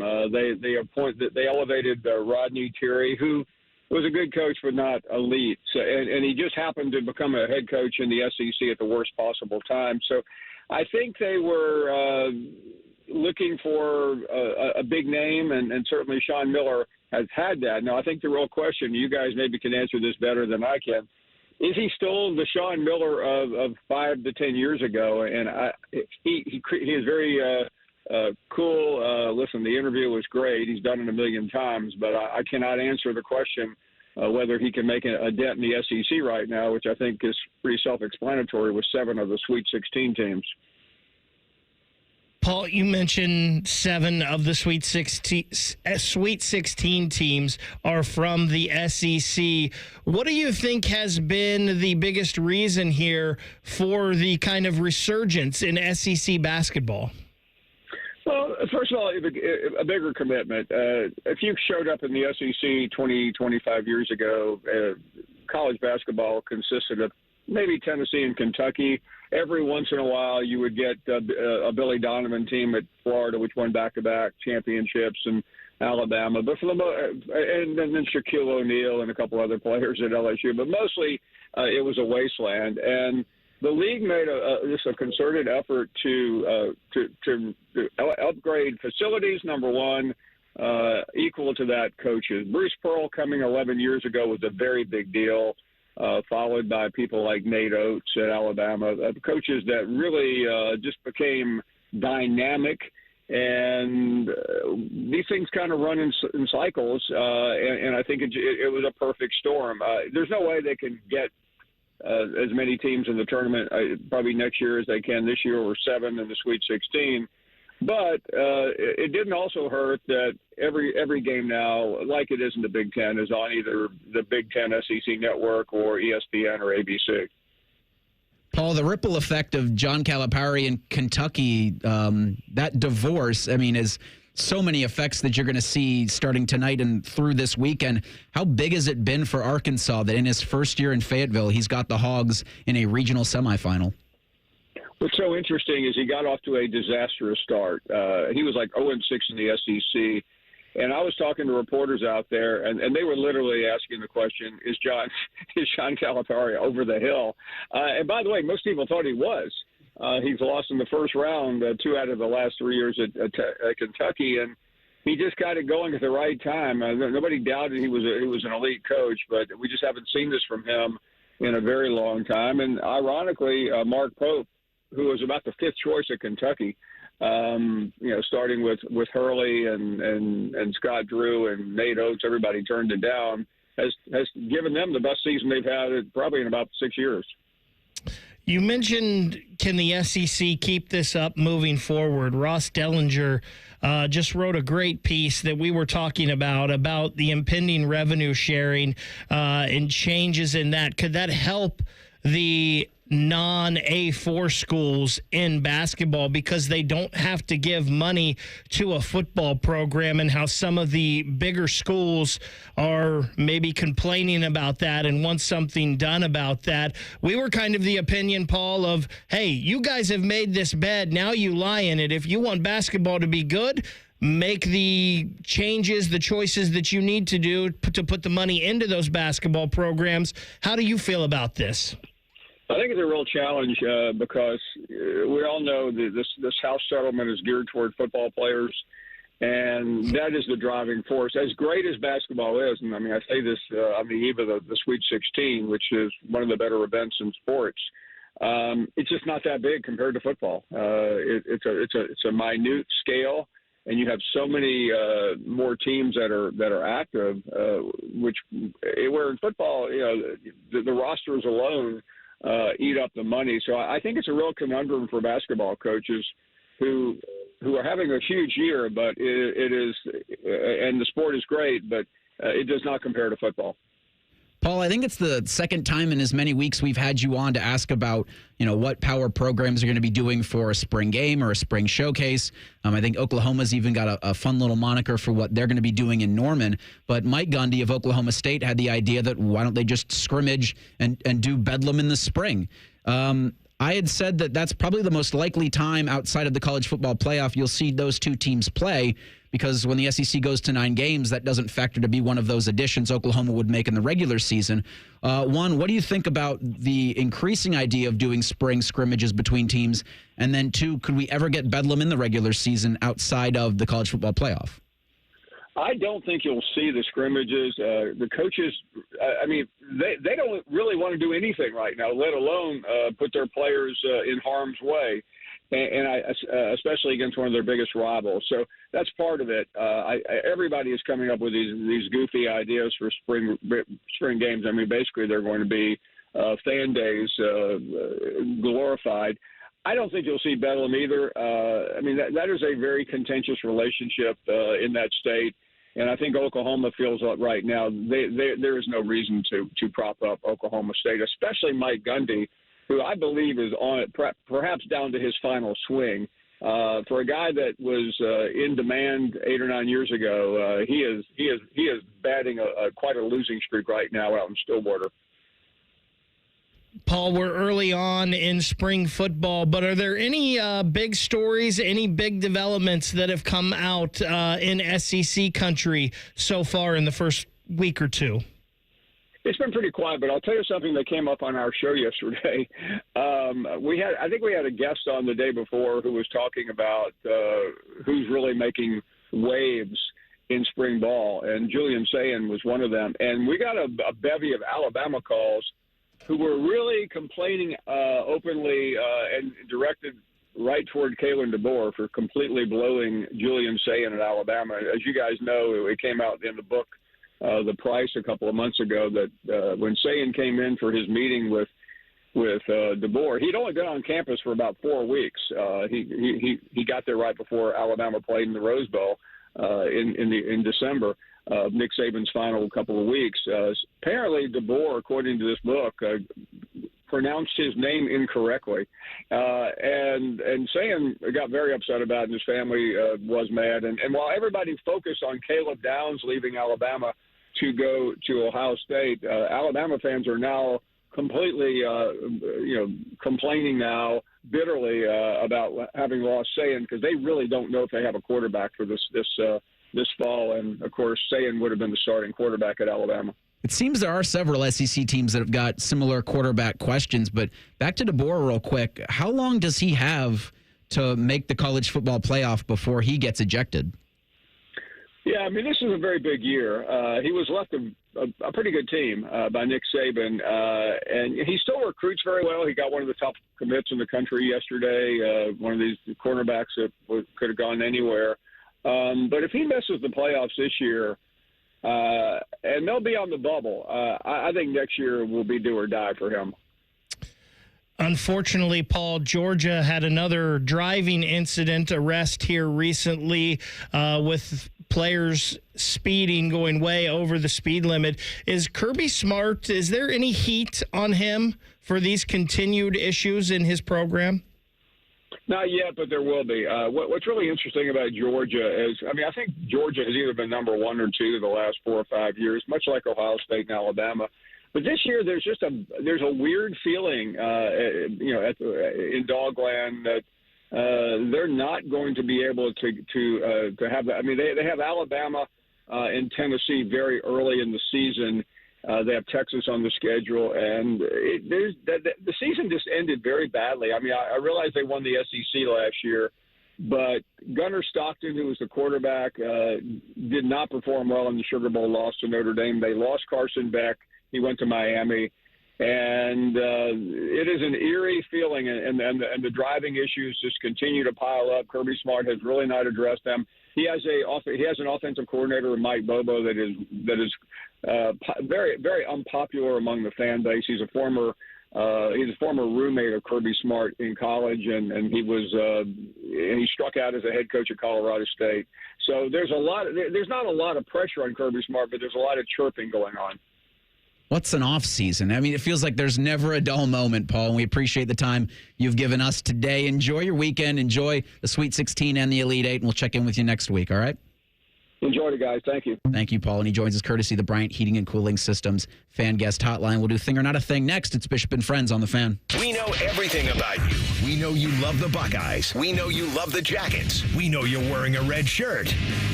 Just freak the hell out of someone. The Fan. Are you concerned with AMD? Now, protecting your eyes is easier thanks to New Nordic's Blueberry Eye Supplements. Available now at Amazon.com or NewNordicUSA.com. Attention kingdom-seeking business professionals, entrepreneurs, and investors in Columbus. Are you ready to experience a life-changing event that will elevate your faith, finances, and future in 2025? Then you won't want to miss this. Join us for Life Search, featuring Champions of Faith, Saturday, May 10th at the Schottenstein Center for an extraordinary one-day event that will empower you to transform every area of your life through the power of faith. Prepare to be inspired by an incredible lineup of champions, including college football champions Jeremiah Smith and Caleb Downs, 3-time national champion head coach Urban Meyer, sportscaster Kirk Herbstreit, 2-time national football champion Tim Tebow, and more. These champions have experienced firsthand how faith transforms lives, and they'll be joining Life Search to share their powerful stories and insights on how to integrate faith into your business, finances, and every aspect of your journey. Seats are selling fast to this unforgettable event, so don't wait. Head to LifeSearch.com now to secure your tickets before they're gone. Life Search featuring Champions of Faith, Saturday, May 10th at the Schottenstein Center. Don't miss out. Your transformation begins here. Visit LifeSearch.com today. Breaking news.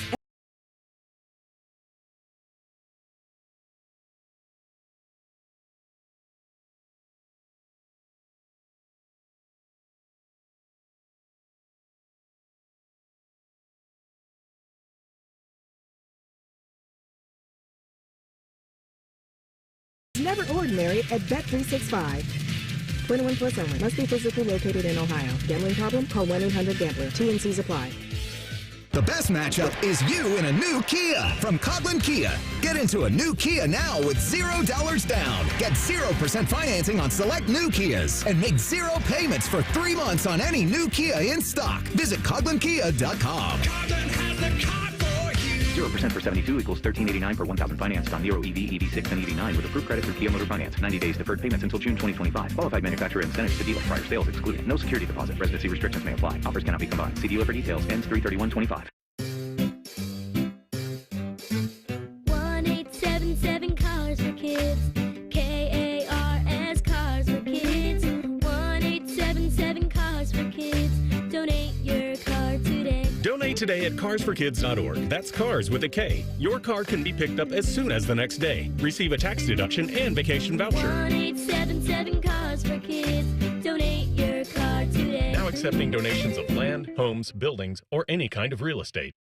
Save big on everything for your next project when you shop at Menards. Give your walls the best finish possible with Pittsburgh's Paramount Interior Paint and Primer in one. It provides the most advanced protection, excellent scrubbability, and delivers true one-coat coverage. Choose from thousands of color options and refresh your space for spring. View our entire selection of paint products today on Menards.com. Plus, check out the weekly flyer for plenty more great deals happening this week.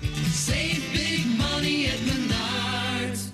We at The Fan have created a show where you can be a homer, a hater, or whatever you want to be. Your family may not listen to you, but we will. Sundays at 11, it's The Fan Call-In Show presented by ESPN Bet at Hollywood Casino Columbus. You're welcome. It's March, and you know what that means. Bracket season. You've crunched the numbers, picked your favorites, and maybe even taken a big gamble on that Cinderella team. But when it comes to your home, gambling is not an option. Spring storms are rolling in, bringing strong winds, heavy rain, and unpredictable weather. The question is your roof ready?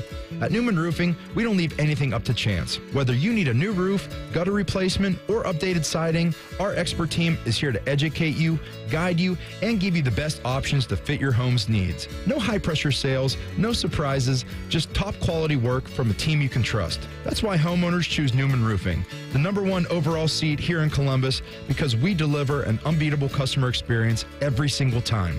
So, don't wait until the damage is done. Beat the storm before it ruins your big dance. Call 614-NEW-ROOF. That's 614-NEW-ROOF, or visit online at newmanroofing.com to schedule your spot this spring. Don't just get a new roof, get a Newman roof. The Fan Poll is brought to you by Caster Connection. Visit casterconnection.com to shop online or to work with our Caster Solution Specialists.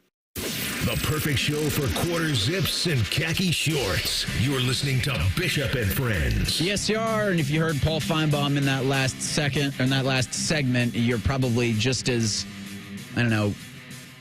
dumbfounded as I am that Kalen DeBoer would mispronounce Julian Sain's name in their first meeting. Similar reporting from Rivals has that meeting attended to late by DeBoer, where Julian was waiting for him in his office.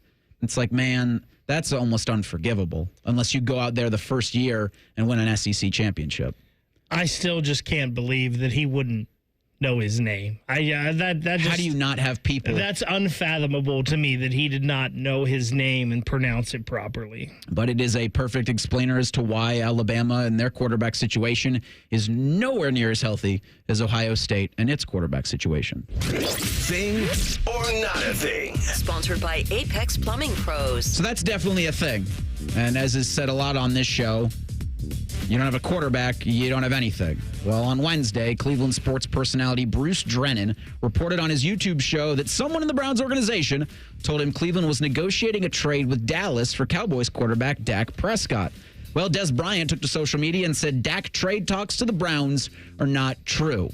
So you've got two of the most reputable sources ever. Thing or not a thing? So there's so many things in this. And Bruce Drennan, he may very well be right on this. He may have a couple of sources because he says, I have heard it from a couple of sources. And trying to do your best, Bruce Drennan? No, not really. I love you, Cleveland. But at the end, he says, if it happens, you heard it here first. You totally lost my credibility there with you because you're just trying to report something first to me there. Maybe that's not the case, but that's how it comes off across to me.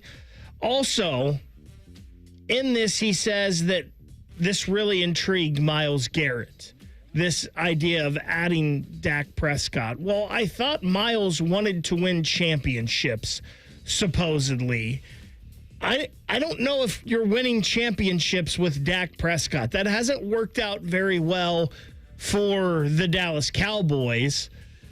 They have not won anything, and that has been the big knock on Dak, and if they were going to give him a contract or not. Now, there's no doubt what Dak will give you quarterback play-wise is better than what you've been getting for the Browns. Yeah, but is it worth the money? And also, the money in all of this somehow just doesn't make sense to me, how this will compute and work for the Browns. So I don't think any of this is a thing, but oh my goodness, what shock value, right, for your clickbaits. And he's got almost a $53 million cap hit for Dallas this season. So I think if you were looking at the Browns in the Myles Garrett situation and saying they couldn't afford with the cap hit to trade Myles, I'm looking at that and saying, well, then they definitely can't afford the Dak Prescott situation unless Dallas was willing to pay a bunch of it, which why would they be willing to do that? I also saw Trey Lance sign with a CFL team. So, boy, have the Dallas Cowboys just missed on quarterbacks since, I don't know, maybe forever. I would say Dak's probably a better option at week 1 than Kenny Pickett or the rookie quarterback, but this makes no sense from any standpoint for me. And I think one of the worst angles of this, just from the media perspective, and it wasn't just Des Bryant, because he's a former player, he knows all those guys, that's fine. But I've seen on Twitter just other reporters in Cleveland saying, contrary to previous reports, that's actually not true. I can't stand the ego battle and the Richard measuring competition between reporters of like, my friends are smarter and cooler than your friends and I know more than you. I hate that game so much. And so I don't know who's at fault. We'll find out, I guess. Well, if the trade happens, then they definitely had talks about it for sure. But I guess if it doesn't happen, we may never know. But I hate that angle of this whole thing so much. If I go back and remember correctly, didn't the Browns get rid of Baker Mayfield because they didn't think they could win a Super Bowl with him? They thought they hit their ceiling. Dak Prescott is like the poster child of not quite good enough. Wasn't that kind of mutual, though? Because Baker requested a trade. Well, as soon as Odell Beckham's dad put that YouTube video out of all the times his son was getting missed by 6. I forgot about that. Yeah, I don't know who taught Mr. Beckham Sr. iMovie, but shame on you. I also don't think they were willing to meet what Baker's contract demands were at the time, and so.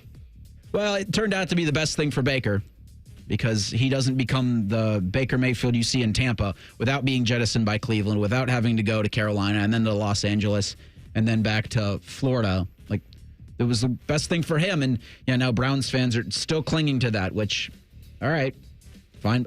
As a Browns fan, there are plenty of things to cling to. That wouldn't be one that I would. You're still clinging to Joe Flacco. I'm clinging to the hope of Joe Flacco because I'm still clinging to the fact that they gave Deshaun Watson a bunch of money that they should not have given Deshaun Watson. They should not have given Deshaun Watson a single dollar. They should not have offered him a contract. This is the epitome of the kind of ego in the NFL that drives me nuts to go, oh, no, we can fix him.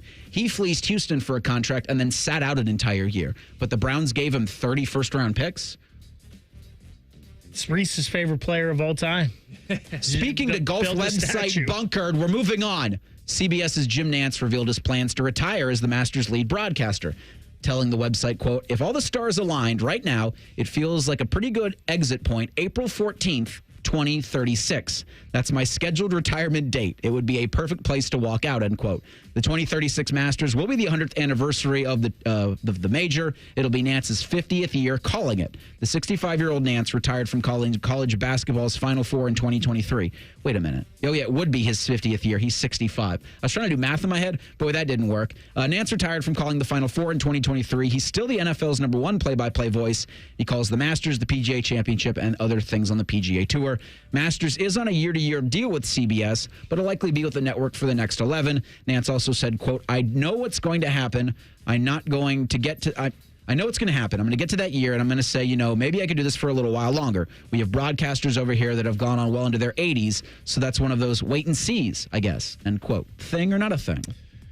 So I don't think this is a thing right now because we're 11 years away from this. When I first saw right around the corner. The first thing that pops into your head is, oh, my gosh, who would they get to replace him? But we don't have to worry about that for 11 years. Now, if this does work out and it's the 100th anniversary of the Masters, what a cool way to go out with that if you're Jim Nantz. But this is a long way away. And like you said, a lot of these guys, especially the guys that call golf, like they'll hang on even longer. It's a pretty good gig. So as long as he's still good at it, who's to say we'll get there in 2036 and Jim isn't like, you know what? I think I got 5 more years in me. I think I can make it to 105. So he's going to be like Jay Leno and not going to let Conan step in? Perfect. Exactly. Who would step in, though? There's no one right now in the wings. I don't know. Is there going to be a ripe 70-year-old at that point in time who can step in? I don't know. Tony Romo doing the call with him. Exactly. Hey, Tony Romo's a big golf fan. I think he's a big-time player. But, this has gone a little bit differently than the Gary Danielson news yesterday from CBS, announcing that this is going to be his final season doing color commentary for their college football broadcast. So 2 different strategies here. I did kind of enjoy some of the memes on the internet. Like there's a famous Vince Carter meme of him in a Hawks uniform because he just kept playing and playing. And there's a meme of Vince Carter that says, I got 1 more in me. And they just added another 1 to turn it into 11 because Jim Nantz has 11 more Masters in him. It's Jordan in the Wizards uniform. Yeah, I don't know why he chose the Final 4 to cut back on because that seems like something that's not very demanding if he's trying to lay low a little bit. I get it that it kind of bumps right into the Masters, so maybe it's a crazy time for him, but I would have hoped that he would have been able to do it. Well, I think he likely saw what was coming with the NFL and adding more games to the regular season. I'm sure the Masters is for him the golden goose, like the one thing that you will take from me and pry it out of my cold, dead fingers. And in 11 years, that's not going to be the case, but if he's to his point to that golf magazine where he's at the 2036 Masters. It's the 100th year. It's his 50th year calling, and he says, I've still got a couple more in me. He doesn't go for 55 Masters. He doesn't go for 60 Masters. And then they actually would have to put someone out there because the 100-year-old Jim Nantz isn't calling it anymore. And to the point about, like, who's going to replace him, there can't be. There isn't anybody that could give you the kind of feeling you have when you hear Hello, Friends and that piano chord. Like, there just isn't. So they'll find somebody, and it won't be Jim Nantz, but likely somebody who can kind of blaze their own trail. It'll just take a couple years to get used to it not being Hello, Friends. But we don't have to worry about that for at least 11. I mean, who would it be right now? Like, who would be your guy? Like, to me, I think it would be Tirico, but he would totally have to flip. That'd be too much for Tirico to do. Totally have to flip networks and all of that. So I joke about Romo, but he's a golf nut. So why couldn't that be a case where they throw them in a booth and see if that can't be a thing? I don't know, because in probably 11 years, isn't professional golf going to be owned by the Saudis? Very possible. So it might be whoever they want to choose for that. Spring ball has sprung for the entire Big Ten. We'll higher or lower the power rankings for the 14 teams, 18 teams, however many teams. Coming up next, Bishop and Friends on the Fan.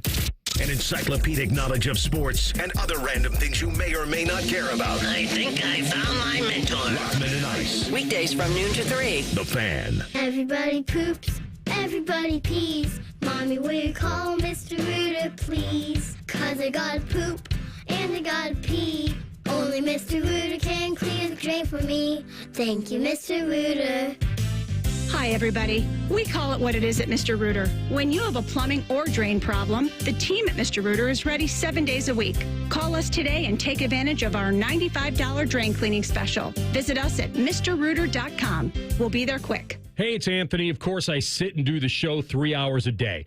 But after that, I'm looking to get things done and enjoy the spring weather. So I want to be on my feet a lot, playing golf, working out, just moving around. I was introduced to the Good Feet store because my feet were aching way too often. And what I found there is a 3-step custom arch support system that has me feeling awesome. My personally fit arch supports have helped realign my feet, reposition my body into a more ideal position, and not only that, strengthen my feet to help support me. It's made all the difference in how I feel every day. The Good Feet store is going to help you where you need relief and find the arch supports that work best for you. And when you wear them as a system, their arch supports are more effective at long-term pain reduction and elimination. So go in, take the free test walk. Good Feet arch supports are immediately available. Their products are proudly made in the USA. They're on Polaris Parkway and on Stringtown Road in Grove City or at goodfeet.com.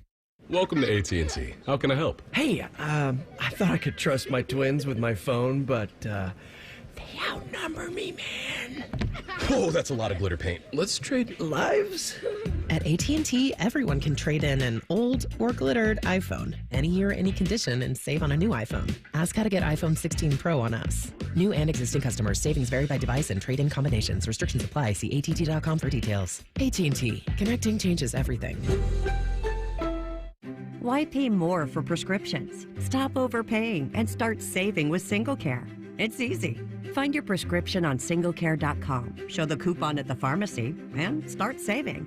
SingleCare works at pharmacies nationwide and is completely free to use, whether you have insurance or not. So the next time you fill a prescription, check SingleCare to make sure you're getting the best price. Take control of your prescription costs. Go to singlecare.com or download the free app today. Twin Peaks is the best in the game. Here, your favorite drafts are poured at a frosty 29 degrees, and rare barrel-aged whiskeys are served just the way you want them. It's bigger game days and bolder fight nights. I mean, where else can you find a scratch kitchen that always comes in clutch every day from lunch to late night? Only at Twin Peaks, the #1 sports bar. Hit a home run for happy hour and ask your Twin Peaks girl about local specials on drafts, cocktails, shots, and more. Common Man here. I take my job as endorser for Germain Lexus very seriously. I want to make sure that every Lexus on the lot meets my expectations. That's why I personally sit in each one. I massage the leather. Sometimes I take a nap in the back seat. If that's not a selling point, I don't know what is. Deal time. Lease the 2025 ES350 for as low as $409 per month, or get 3.49% financing up to 60 months on their most popular new Lexus models. 2 locations to serve you, Dublin and Easton. Check them out online, GermainLexus.com. Factory direct is really pretty simple. The factory sells it directly to the consumer. I mean, we build it. There's nothing that anybody else does. We have stations where everybody touches the window. Everyone sees what's going on. So if there's an issue, we catch it as it's going down the line. That's probably the biggest thing, is the ability to make sure what goes out the door is what I want to go out the door. Visit Rosati Windows and get 35% off all windows and doors by March 31st. Who's cutting down the nets this year? Get in on all the tournament action at ESPN Bet Sportsbook. Go from tracking the latest upsets to placing bets in just a few taps. Right now, new customers can get $100 in bonus bets when you make your first $10 wager. Download the ESPN Bet Sportsbook app and sign up with promo code USL to get started today. Must be 21 or older. Gambling problem? Call 1-800-GAMBLER. Terms and conditions apply. See app for details. Offer not available in New York. Shopping with your parents can be embarrassing. Why would they sell jeans with holes in them? I'm going to speak to the manager. Mom! That hoodie is giving. You should get it. YOLO. Thanks to the Chase mobile app, your kid can shop independently while you keep an eye on their spending. So you can go from... We can be twinsies. ...to... How was shopping? Saw you stayed on budget. Thanks, Mom. Freedom for kids, control for parents. That's family banking from Chase. Account subject to approval. Chase mobile app is available for select mobile devices. Message and data rates may apply. JP Morgan Chase Bank N.A. Member FDIC. Broadcasting from the Lindsay Honda Studios. Honda makes the cars. Lindsay makes the difference. Visit lindsayhonda.com. WBNS-FM, HD1 Columbus. The Fan. Sports Center. Good morning. I'm Eric Reeser. It's opening day in Major League Baseball. 26 MLB teams begin the 2025 season. That includes the Cleveland Guardians and the Cincinnati Reds, who officially begin the Terry Francona era, hosting the San Francisco Giants this afternoon at 4:10. Hunter Green's going to toe the rubber opposite Logan Webb for the Giants. The Fans, your Central Ohio home for the Redlegs on the radio. Hear today's first pitch on these very airwaves. The Guardians look to repeat as AL Central champs. Cleveland opens at Kansas City Thursday at 4:10. Tanner Bibby's going to get the start for the Guardians there. The Clippers begin their season tomorrow night in Toledo. In the NHL, the Flyers dismissed head coach John Tortorella earlier this morning. Torts was in his 3rd season in Philadelphia, having missed the playoffs in each of the first 2, including likely this one. The Blue Jackets still alive for a wild card spot, just 2 points back of the Canadiens. Jackets going to host the Canucks tomorrow night at 7. You can hear CBJ Hockey and breaking sports news when it happens, all on the Fan, Ohio's sports destination. They'll offer betting advice, but don't bet on it being good. You're listening to Bishop and Friends. Happy opening day. Can you say that again? Happy opening day. No. It's what baseball. You said in the update. The Tito Francona era begins officially in Ohio's Queen City. They're getting the parade underway. You can follow the Fan on your social channels. I think Tyler's down there with a camera. The luckiest man in the Buckeye State right now, because the weather factors to be pretty good in Cincinnati. I know first pitch, it's sunny right now. I think clouds are going to be rolling in this afternoon. That's precipitation possible, but cloudy 50 at that 4:10 first pitch. So normally when I hear the name Tito, I shudder a little bit because I think our very own Jeff Tito Thidoff is around, but when we say Tito with the Reds now, man, that sounds good. I like that a lot. Gives you hope, right? I like that a lot. And NL Central, that everybody feels like in their grandma's picking the Cubs. So if you're able to, come up with, the Cubs are 0-2. Worst record in the league right now. I like that. Let's keep them there. Off to a pretty bad start for Chicago. Hopefully the Reds get off to a good start today at 4:10. Similarly for the Cleveland Guardians, who look to repeat in the Central, look to repeat in the American League Championship Series, at least making it to that point. I don't know where the hell they're going to get hitting from. Well, I know they were going to get hitting from, but home runs. I think they were like 12th in the league last year in home runs, but Josh Naylor had 31 of those, and he's no longer there. John Kinsey, another year of him. Yep. Nolan Jones, great pickup, re-pickup. I think they're going to hit. I just don't know if they're going to hit home runs. To the level they did last year. What is it, Lane Thomas, the center fielder? He's a good home run hitter, especially against left-handed hitting. So, listen, I want the Reds and the Guard. There's nothing more that I want in my lifetime. That's not true, because a Blue Jackets Stanley Cup championship would be number one. But number two, a Reds-Guardians World Series. And our guy CB, he's wearing the Guardians hat and sweatshirt today, but underneath, he's got a Cincinnati Reds shirt on, so he's rooting for it, too. I don't know if you can... Bishop and Friends present Higher or Lower. Sponsored by the Waterworks. Call the Waterworks and Header Heating and Cooling today at 614-232-2222 or visit online at thewaterworks.com. My brain and my hand were working differently there, because when you said CB's got a Guardians sweatshirt on and a Reds t-shirt on under that, I had already in my mind moved to higher or lower, but I don't think you can do that. Sure you can. Never. Why not? And you will never see me rocking Cincinnati gear. My team is the Cleveland Guardians. I have some Indian stuff from years past. I'm wearing my fan uniform today. But I would never be caught dead in Bengals gear. I would never be caught dead in Reds gear. I'd never be caught dead in... That's about it. Bad job out of me not wearing any Reds gear today, by the way. But I will tell you this. You would never catch me in Bengals gear. Right. But I'm okay with the... I will wear some Guardian stuff. That's silly. Because not only are... They're in two different leagues. I want to see them both do well, so they'll be in the World Series. But the Columbus Clippers, I like rooting for the Columbus Clippers, and today's Clippers are tomorrow's Guardians. So. Yeah, Columbus will be opening the season in Toledo tomorrow. Today's Mud Hens, or tomorrow's Mud Hens, likely going to be this summer's Detroit Tigers. They have the best pitcher in the league, but they've got to have more than just Gleyber Torres produce for them in that lineup. That's all I'm going to talk about the Detroit Tigers today, but... I was lucky enough to work on the Clippers TV crew back in the early 2010s. Did some camera work? And I got to see like Jose Ramirez and Jason Kipnis and Carlos Santana and Michael Brantley, even though I'm not a fan of his, and Corey Kluber, and he hated it when Kluber pitched because his games were always 4.5 hours somehow, and you don't get paid any extra for that, but good times. Is it true that Carlos Santana hit a home run at Huntington Park that knocked out one of the letters on top of the scoreboard, the Columbus Dispatch letters? I mean, it wouldn't be surprising. It's very possible. I've seen plenty of guys, left-handed hitters, put it out of that stadium, out onto the road before. Yeah. In fact, you remember Luis Valbuena, who ended up going to the Astros? I do. He hit quite a few over those right field stands out onto the street. Was he still pimping singles, too? Probably. That's supposed to be a football segment, guys. Right, go ahead. Gosh. Uninterrupted from now on. Big Ten spring football power rankings. There are 18 teams in this conference. That's as silly as talking baseball on this program.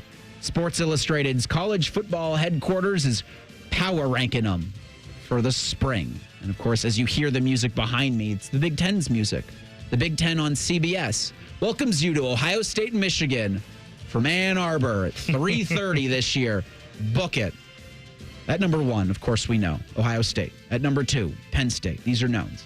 At number 3, Oregon. At number 4, Michigan. At number 5, Illinois. Higher or lower for the Illini at 5? I'll tell you what. I said all along when Burt Bielema came back and went to Illinois that Illinois scared me moving forward because we know that Bielema can coach in the Big Ten. I think I would probably have them one spot higher because I think there are less questions with this Illinois roster and newcomers and whatnot than maybe there are with Michigan. We still don't know what Michigan's going to do with their quarterback. We think it's going to be Bryce Underwood, but that's very hard for a freshman to come in at that spot and make it work. So I think I would have Illinois up 1. The thing about this one is that Illinois feels like they have a very small range. I think 5 actually might be just what the doctor ordered. But Michigan's the one who I think has a very wide range because they're coming off a 6-6 year. They may be playing a true freshman quarterback. They may be playing a redshirt freshman quarterback in Jaden Davis. We'll see. It's going to be really interesting. But Illinois at 5, I know this is higher or lower, so this is a bad opinion, but kind of sounds fair. No, that's exactly what this segment is for. Okay. As we roll to number 6. Neither. The Indiana Hoosiers. You can't do that. At number 7, Nebraska. Number 8, Iowa. Number 9, USC. Higher or lower for the Trojans at 9? Man, I have a hard time thinking USC is going to be any better than they were last year. They may even drop a little bit. The question is, who do you put over them here?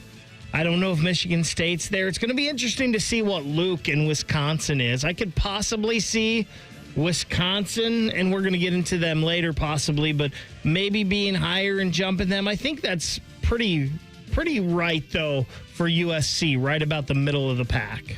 Yeah, so I'm going to say USC higher, and I don't want to because they are actually losing starters to the portal where most teams lose backups. So that's a huge concern, especially when Zachariah Branch is one of them, as he'll be going to Georgia. However, a lot of their losses early on were really, really close losses, and they don't have to grow that much to turn those into wins. I'll say higher, but those transfers scare me. At number 10, again, we're doing higher or lower Big Ten Spring Football Power Rankings brought to you by Sports Illustrated. At number 10 on this list, there are 18 teams. Minnesota. At 11, Rutgers. At 12, Washington. Higher or lower for the Huskies at 12? It sure seems like they're a little lower to me here. Again, the question is who will jump over them? I think Washington's a little lower. I'll put them a little bit higher. I like Jed Fish. I'm rooting for him, but there's not that much juice, so I'm not putting them that much higher, but I'll go higher than 12. I mean, they're 2 years removed from being in the national championship. I understand they lost their head coach, but it does feel like if this is going to be successful under Finch, that they've got to be higher to finish the season because they were 11th in the conference last year. At 13, Michigan State. 14, Wisconsin. 15, UCLA. They're in Los Angeles. Number 16, Maryland. At 17, Northwestern. At 18, Purdue. Can't go any lower, but higher or lower for the Boilermakers? Well, I think it's pretty close. I think it's going to be a battle for them and Northwestern at the bottom of this conference, right? The one that shocks me, though, is Maryland. It sure seems like a couple years ago, Maryland was a team that was going to at least be a middle-of-the-road Big Ten team there for a while. They've really dropped off here. Yeah, and yet and still, the Jets interviewed Mike Locksley this past offseason to be a head coaching candidate. That doesn't make any sense whatsoever, but yeah, Purdue's going to be at the bottom somewhere. I'm rooting for Northwestern because I actually think that they had a stadium upgrade by playing in that soccer stadium right by the lake. I think that's better than their football stadium.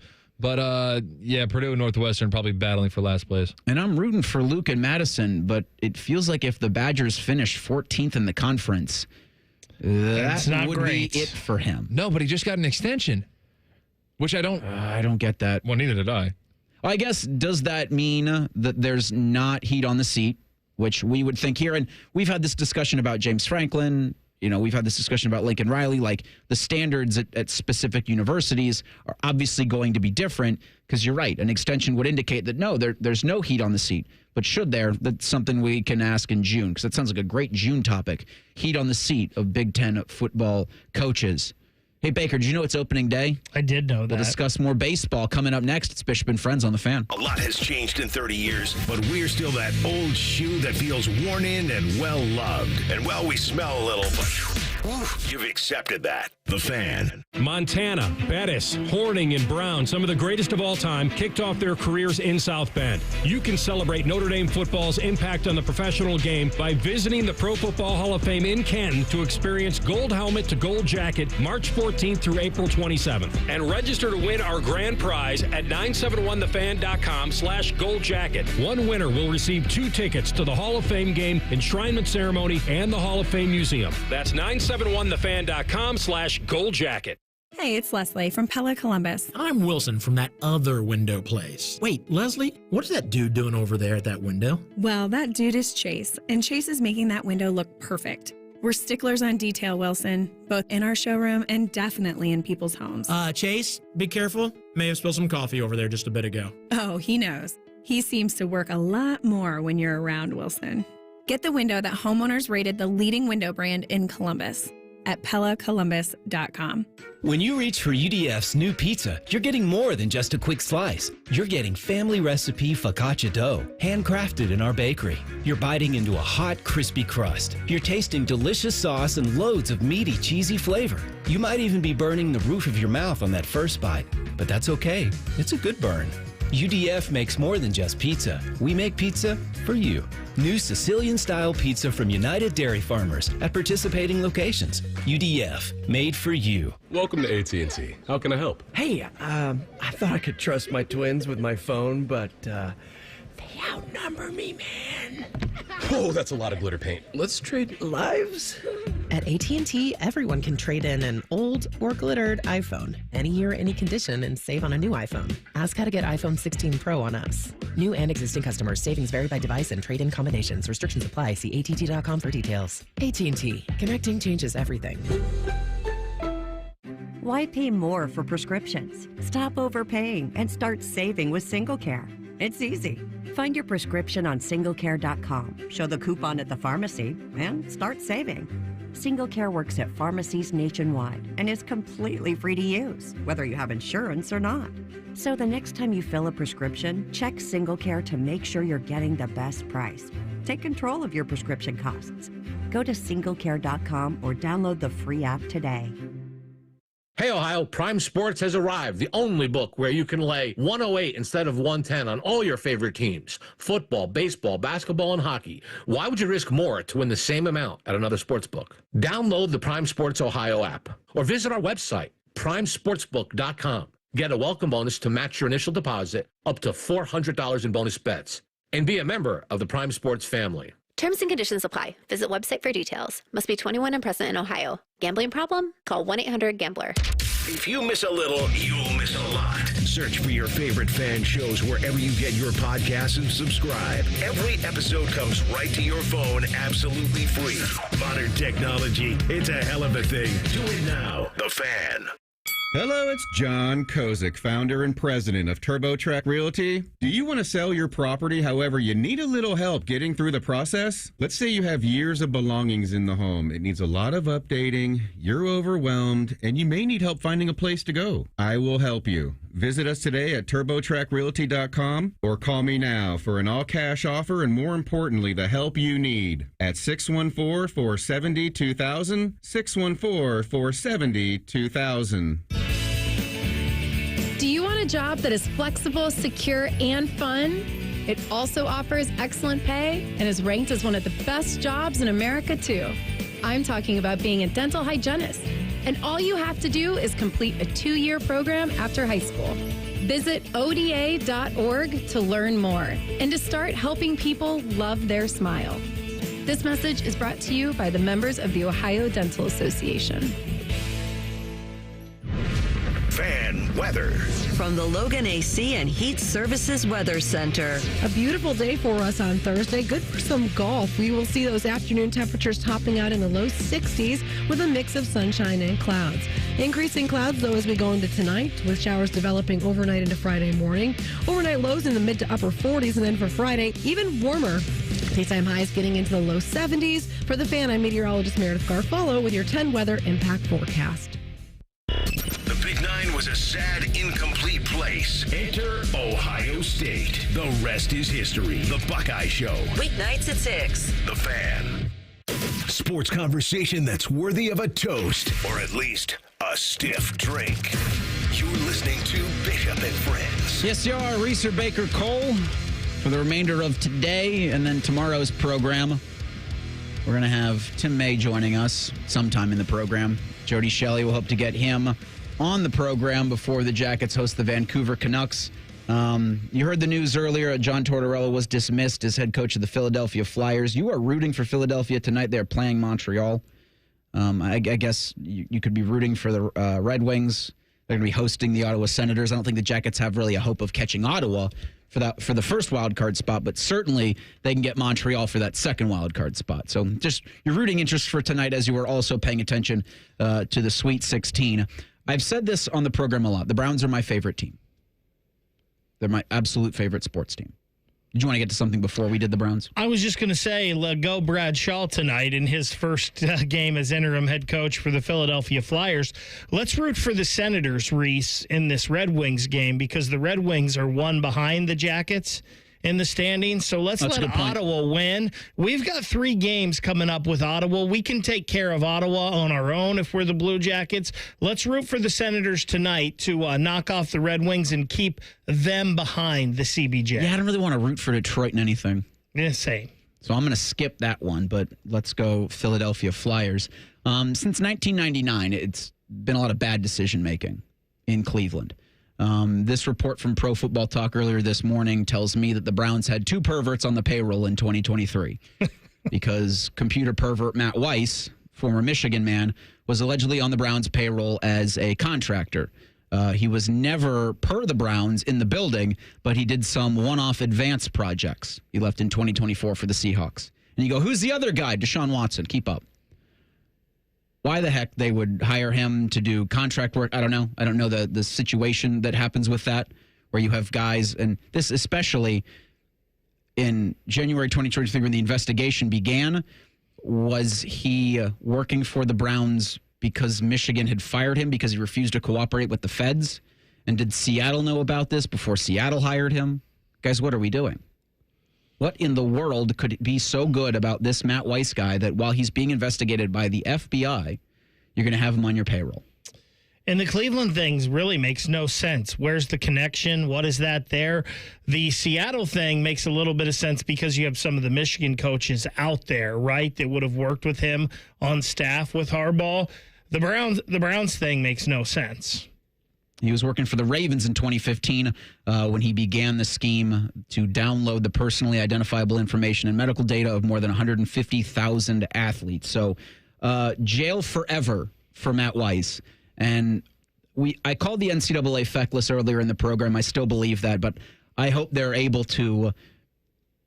This can't be anything to Jim Harbaugh because he's gone. They have no jurisdiction over him or what he can do. But they can absolutely kick Michigan into the Spartan pit.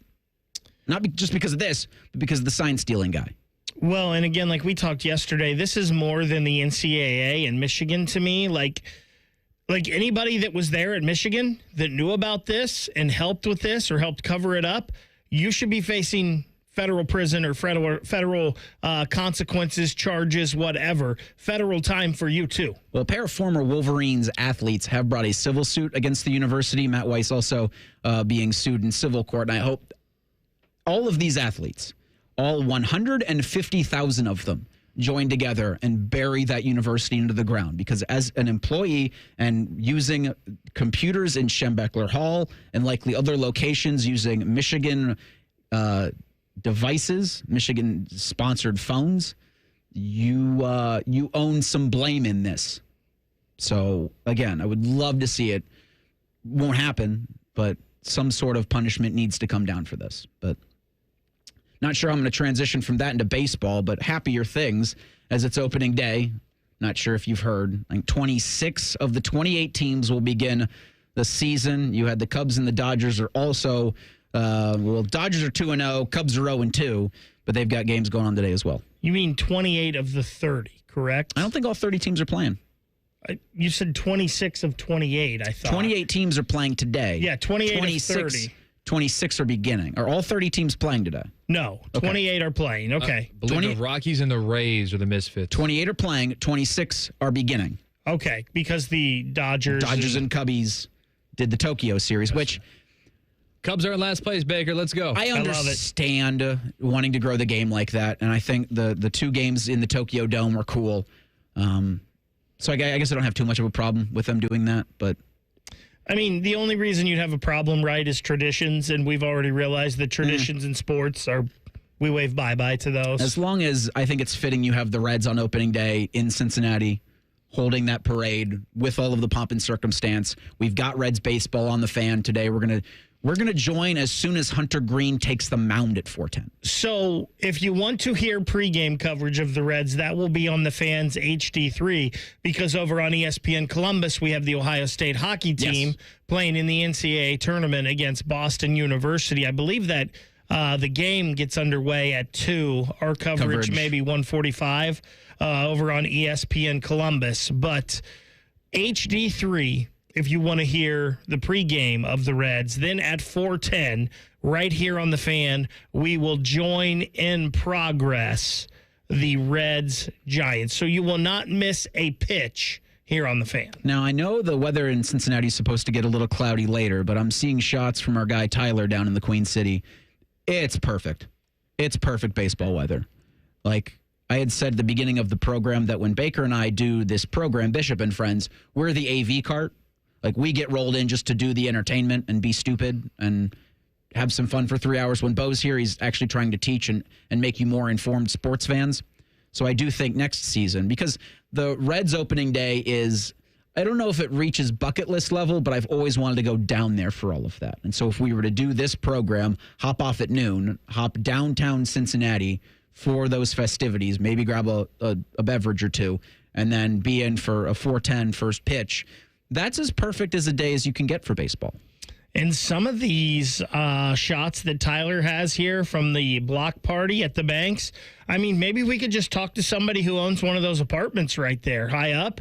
We could do our show right on the balcony with everyone partying underneath us, or look into the ballpark from there. And, I mean, there's all kinds of great options here for us to be down there. In any of the apartments downtown, I don't know if either of you could, if you know this, can you look into the stadium? I know, like, the Cubs had that, and then they put signs and billboards up in front of those apartments. I think there is. Not these here, right here on the block. I don't believe so. You could also do it from possibly the hotel over on the other side of the river in Kentucky. That's high enough, I believe, that you can look into the stadium from there. I wonder if Will Howard's arm has recovered enough from yesterday, where he was, 65 of 67 at Ohio State's Pro Day, where he'd throw out a first pitch in the next couple of days. Because that feels like the win for any team in Ohio. If you want to have a national champion in attendance, I think the record when they honor the title squad is undefeated. I think the Crew, when they had it, they were undefeated. I think when the basketball Buckeyes had them, they were undefeated.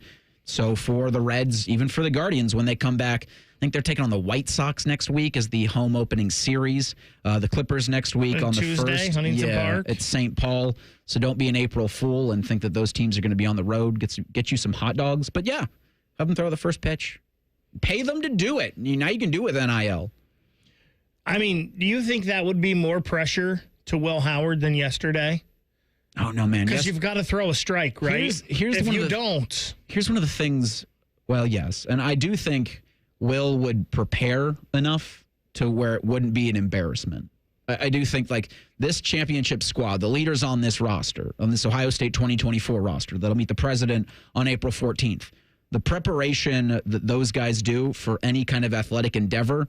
I mean, you had them at the Cardell Jones celebrity softball game. Like, these guys are serious. So I do think Will Howard would be properly prepared to throw a strike at whichever mound he was standing on, be it Progressive Field or be it at the Great American Ballpark or be it at Huntington Park. Or be it at PNC Park. No, he's not doing that. Why would he do? Oh, he's a Pennsylvania guy. Was he a Philly? He's a Phillies fan, though. Is he? I'm pretty sure. If he gets drafted there. You mean Philadelphia or Pittsburgh? Pittsburgh. Yeah. I guess you would have the rookie quarterback. It's on Cole's wish list. I guess it would be whoever's the first-round pick in that city, because that's the thing that they always do. It's just whoever's the first-round pick comes in. So Cody Simon or Jack Sawyer or JT Tuimoloau. Josh Simmons is going to be throwing out a first pitch. That's likely to happen at whichever MLB city that he goes to for an NFL team. Mike Petraglia is covering the Reds, covering the Bengals in the Queen City. We will go and have a couple words with him coming up next. It's Bishop and Friends on the Fan. Attention kingdom-seeking business professionals, entrepreneurs, and investors in Columbus. Are you ready to experience a life-changing event that will elevate your faith, finances, and future in 2025? Then you won't want to miss this. Join us for Life Search, featuring Champions of Faith, Saturday, May 10th at the Schottenstein Center for an extraordinary one-day event that will empower you to transform every area of your life through the power of faith. Prepare to be inspired by an incredible lineup of champions, including college football champions Jeremiah Smith and Caleb Downs, three-time national champion head coach Urban Meyer, sportscaster Kirk Herbstreit, two-time national football champion Tim Tebow, and more. These champions have experienced firsthand how faith transforms lives, and they'll be joining Life Search to share their powerful stories and insights on how to integrate faith into your business, finances, and every aspect of your journey. Seats are selling fast to this unforgettable event, so don't wait. Head to lifesearch.com now to secure your tickets before they're gone. Life Search featuring Champions of Faith, Saturday, May 10th at the Schottenstein Center. Don't miss out. Your transformation begins here. Visit lifesearch.com today. That's are us. When dreams sunk in, that's are us. Right now, get $1,500 off a shower or tub replacement or $3,000 off a full bathroom remodel, plus low to no monthly payments. Call 380-225-BATH to schedule your free estimate or go to bathsareus.com. 380-225-BATH. That's are us. When dreams sunk in, that's are us. Hey, Ohio State fans. While others cut corners, like that team up north, Valvoline Instant Oil Change is Buckeye-level quality. We train hard and treat every day like game day. We're always quick, but never rushed. And you can stay in your car while our experts do the work. Valvoline Instant Oil Change is a proud sponsor of Ohio State Athletics. Visit valvoline.com/Buckeyes to find your nearest location and access exclusive fan savings. The Fan Guest Hotline is sponsored by Patriot Air Comfort Systems and Bryant, doing whatever it takes to keep your home comfortable. The Fan. Drink recommendations, movie reviews, sports discussion, whatever the hell Reeser does. This is Bishop and Friends. Mike Petraglia big-timed us for Terry Francona, Reds manager. I think that's okay. Yeah, that's forgivable. I did want to ask him about, after we got done with some baseball stuff, about Trey Hendrickson, because that would make him the third person in as many days saying, Bengals don't want to trade him. Now, Hendrickson's camp at the beginning of this month, I think, returned to Cincinnati and said, we've had a team that'll give you one. And then I think the Bengals, already having the Jamar and Chase deals, at least on paper, not yet inked, saying, no, we're not interested. Because I'd be interested for a one for Trey Hendrickson. That's the best return you could obviously hope for, but they're interested in going and making a run now. And that's very commendable from this Browns fan to that organization that talked about pie and not having enough pie for so many years. Well, everyone gets pie. It helps when your franchise too. And on June 2 is the Monday. So if Hendrickson's signing that extension, pie to the face. Pie to the face. I mean, it helps, though, when your franchise quarterback comes out and says, hey, this is what I want. I mean, he's the captain of the ship, right? So wherever he wants to steer that, it is the onus on everybody within that organization on that ship to go in that direction. Because he hasn't steered you wrong thus far. When he's been healthy, the argument's made he's the best quarterback in the league. Now, I'll say he's the second best because I still have, that stupid football wizard. But I don't know if there's a chasm between the skills of Mahomes and Burrow when healthy. Yeah, and I mean, if Joe wins a couple Super Bowls, maybe it's a different talk, right? Just win. If that happens. But a couple Super Bowls. It went from 0 to 2. Cincinnati would But we're saying burn to the ground. You want to put him over Mahomes, or put him in that same, that's where you got to go. I'm talking about skill. Just quarterback talent. Listen, you already know my affinity for Joe Burrow and the fact that I think he's, I had the Bengals last year before the NFL season. I had the Bengals playing the Lions in the Super Bowl. That's where my money was because I think Joe Burrow's that good. And with Cincinnati doing this year, if they get Trey Hendrickson signed, which it sure seems like that's happening. All signs are pointing to that. You're going to have a happy Joe Burrow. You're going to have a happy Jamar Chase. You're going to have a happy T. Higgins. Then the only question is health. Can you protect Burrow? Can you stop someone, right? Those are big questions, but I believe in that offense enough that they will be able to be dangerous in that AFC. Now, Tankathon's the site that I use for NFL draft positioning, and their mock draft, I think, provides some decent insight. Michael Williams, the edge out of Georgia, is who they've got going to Cincinnati with that 17th overall pick, the 6'5", 260-pound edge, had 5 sacks for the Bulldogs last season. So, yeah, that would work. Which that would make sense. We know the two places right now they need help are the defensive side of the ball and the offensive line. And remember, Sam Hubbard retired. Right. So you got to have someone there opposite Hendrickson to kind of help take some of the pressure off him and help rush the passer. And then at 49, they've got Xavier Watts, the safety from Notre Dame. Hey-yo. So that was the main thing for Cincinnati even before they did the Chase and Higgins deals. Was sure it'd be great to re-sign some of these offensive the Mike Gesicki, the Drew Sample, T. Higgins, Jamar Chase, like some of those guys that would be great to sign. But you need to draft defensively, and you need those picks to hit. And then they did all of this. That still needs to be the onus for Cincinnati if they want to win a Super Bowl. They've got to draft these defensive guys and actually have them hit year one. And that's something we know they've had trouble with. A couple years ago, they drafted safeties thinking that they could replace Jesse Bates with those. Well, that didn't happen, unfortunately, for them. They let Von Bell walk, too. They ended up bringing Von Bell back, bringing in Geno Stone to help solidify that safety spot last year. Hopefully for the Bengals, those two in another year with this defense. And we talked about Al Golden. One of the reasons maybe Al Golden is there on staff is to help acclimate some of these younger college players to the NFL system. Build a defense that is friendly to these younger players. Like the safety from Notre Dame, who there's great familiarity with. I'm reading this from Mike Petraglio, where Terry Francona's opening day began with a trip to the dentist. So maybe that's why everything got pushed. I guess there was a veneer on the bottom tooth that needed fixing. So for Tito, yeah, the dentist, that's really, you got to look your best for opening day. So if he had to push that would push Mike Petraglia. We'll get him on sometime in the next week or so because, again, the Trey Hendrickson thing, yes, baseball is important, but for the Cincinnati sports fan, it's much like Cleveland. Like, yes, the Reds are huge in that town, but if the Bengals ever won a Super Bowl. Oh, boy. Right? And so for Trey, you get him back in the fold. You get him happy. Now, 17 and a half or 16 and a half, 17 sacks, it's a lot to ask for, but if athletes within their bodies, and he's held up pretty well, like, you had a lot to like with that. It's interesting that Trey Hendrickson had maybe his most productive season last year. And we're like, yeah, but his age. Well, is it that different this year or next year? Like, how much is his... I don't know. It used to be 30 years old, you were in your prime. Now 30 years old in sports leagues, you're old. It's funny how it's become a younger man's league in all of the professional sports. You bring people in, and it's probably because kids, young men, because of the weight training programs there are and the nutrition and all of that they're more ready. Their bodies are more ready when they come into the league as opposed to the way they used to be.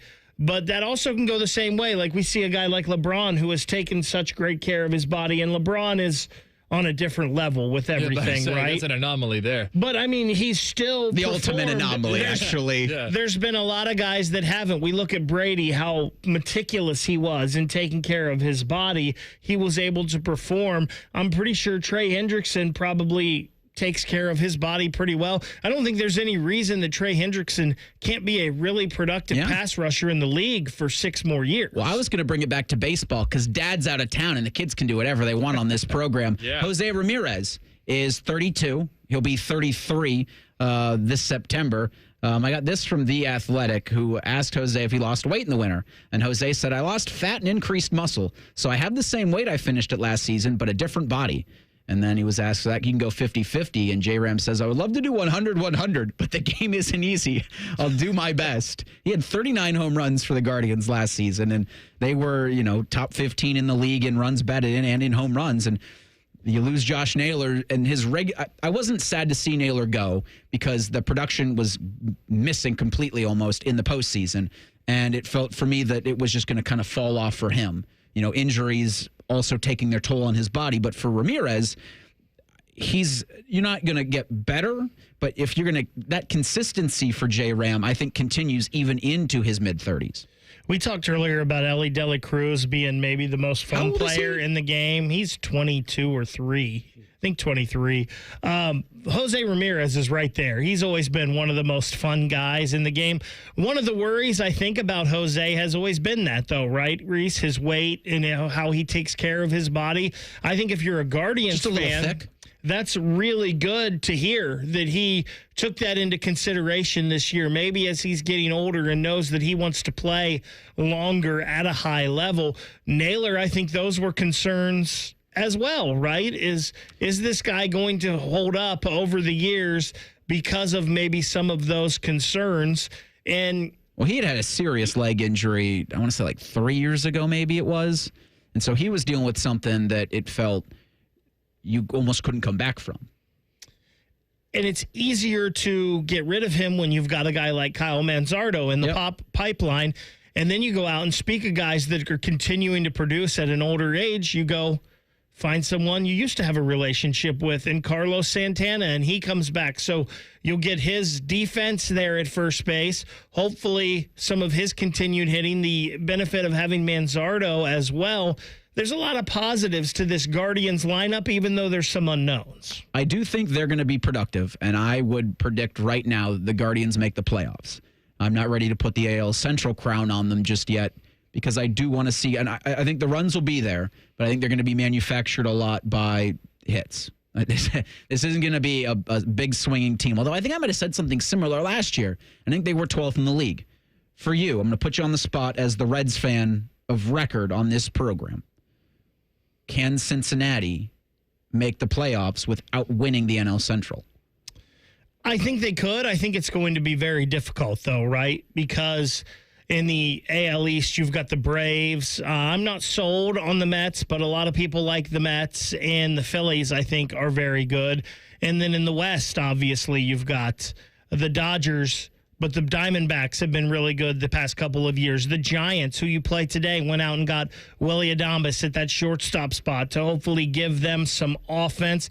The Padres, who knows? They're a team that's been spending, and it hasn't quite worked. Reese, if you think the Guardians are making the playoffs, you can get that right now at plus 115 over at ESPN Bet. They're plus 115 to make the playoffs. The Reds, even better, plus 230. All right, so let's do some more prognosticating real quick. Guardians won 92 games last season. Reds won 77. You going higher or lower this year for both? Say that again on the Guardians. Guardians won 92 games. So I'm going to put it at 91.5 for 2025, and then the Reds won 77. I'm going to put the 76.5. I think the Reds are definitely over because I think higher because I think Tito Francona alone, from the managerial position, from David Bell to him, I think that's worth 10 wins alone. 90 wins for the Cleveland Guardians. We're going to do 3 things coming up next. It's Bishop and Friends on the Fan. Are you concerned with AMD? Now, protecting your eyes is easier thanks to New Nordic's Blueberry Eye Supplements. Available now at Amazon.com or NewNordicUSA.com. This Ohio State football spring practice report is brought to you locally on The Fan by Roosters and by your Ohio Kubota dealers. Ohio State football spring practice report. Brian Hartline has had a great role for Ohio State in the offense over the last decade or so, and his promotion is a direct reflection of the experience he had here in 2022 as offensive coordinator. Here's the Buckeye OC. It helped a lot, that perspective that you think you know, you don't know until you're in those spots, whether you want to be a coach and then you become a coach, and when you're an assistant, but then you want to be the head position coach and so on and so forth. Having that perspective, being in that spot is definitely different. And so the amount of growth that you can have individually in that opportunity is as much as you're willing to make it. I think if you have that mindset, you can grow a lot. If you have a shouldered off mindset like, oh, I know everything already, then you probably won't grow as much. This report was brought to you by the Ohio State Wexner Medical Center and by Weber Grills. I'm Matt Andrews on the Ohio State Sports Network from Learfield. There's one medical team in Central Ohio skilled enough to care for your favorite Ohio State team, and Buckeyes everywhere. The Ohio State University Wexner Medical Center is your choice for the most highly specialized orthopedic and sports medicine care. Our surgeons, physicians, and physical therapists have access to the most advanced treatments and innovative recovery approaches to get you back in your game. Because on or off the field, our team is your team. The choice for your orthopedic care is clear. Imagine a tailgate. The heat of the flame, the sizzle of the burger, the squeeze of the ketchup. Grilling is essential to tailgating as the game itself. Weber Grills are there in the hours, minutes, and even seconds before kickoff. Before the best damn band in the land plays the battle cry, signaling it's time to take the field. Weber is a proud sponsor of Ohio State Athletics. This season, Weber created an officially licensed limited edition Ohio State grill inspired by the iconic Buckeye helmets. Find the best damn grill in the land at local Ohio retailers. Everybody knows that Roosters is a fun, casual joint with their award-winning waitstaff, great food, fun, and laughter. It's a quick stop on the way home to sit back and unwind. It's a front row seat to the big game. Roosters is where you, your family, and friends can order pizzas, sandwiches, salads, and more. And the home of award-winning wings that are fresh, never frozen, and so big you won't believe it. It's your family's other dinner table. Roosters, a fun, casual joint, and the official wing sponsor of Ohio State Athletics. Cover more ground with the fast, durable Kubota Sidekick, featuring a gas-powered engine that delivers a top speed of 40 miles per hour, best-in-class acceleration and handling with cargo, and the strength to haul what needs hauling, all backed by a 2-year, 1,000-hour warranty. Get more done right with the Kubota Sidekick. Visit your local Kubota dealer today. Go to KubotaUSA.com for full disclaimer. Visit BuckeyeKubotaDealers.com to find a dealer near you. Welcome to AT&T. How can I help? Hey, I thought I could trust my twins with my phone, but they outnumber me, man. Oh, that's a lot of glitter paint. Let's trade lives. At AT&T, everyone can trade in an old or glittered iPhone, any year, any condition, and save on a new iPhone. Ask how to get iPhone 16 Pro on us. New and existing customers. Savings vary by device and trade-in combinations. Restrictions apply. See att.com for details. AT&T. Connecting changes everything. Why pay more for prescriptions? Stop overpaying and start saving with SingleCare. It's easy. Find your prescription on singlecare.com, show the coupon at the pharmacy, and start saving.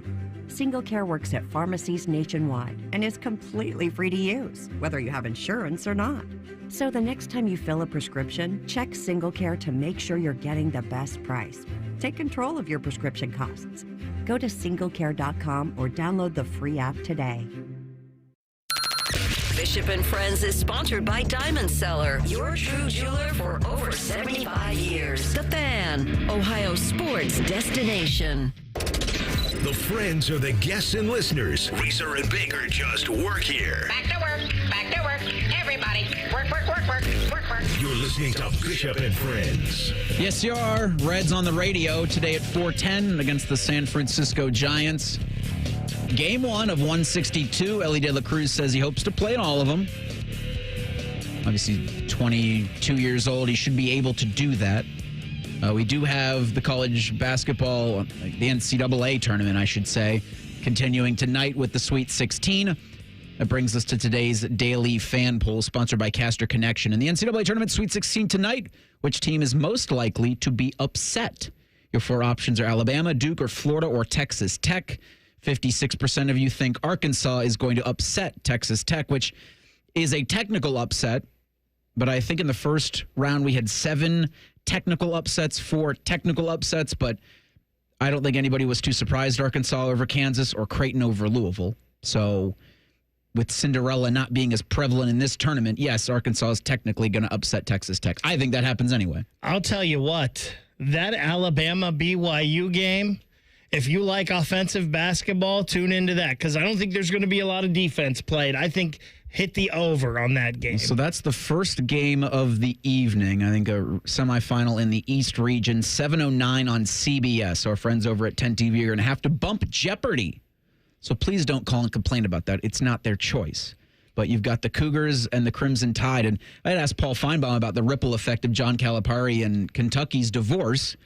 BYU in a similar spot to Arkansas, in a similar spot to Kentucky, with a brand new head coach and having to pick guys out of the portal, but also having to develop. I saw an interesting graphic earlier in the week on the players that are on the teams in the NCAA tournament, how many of them started their careers at a different school.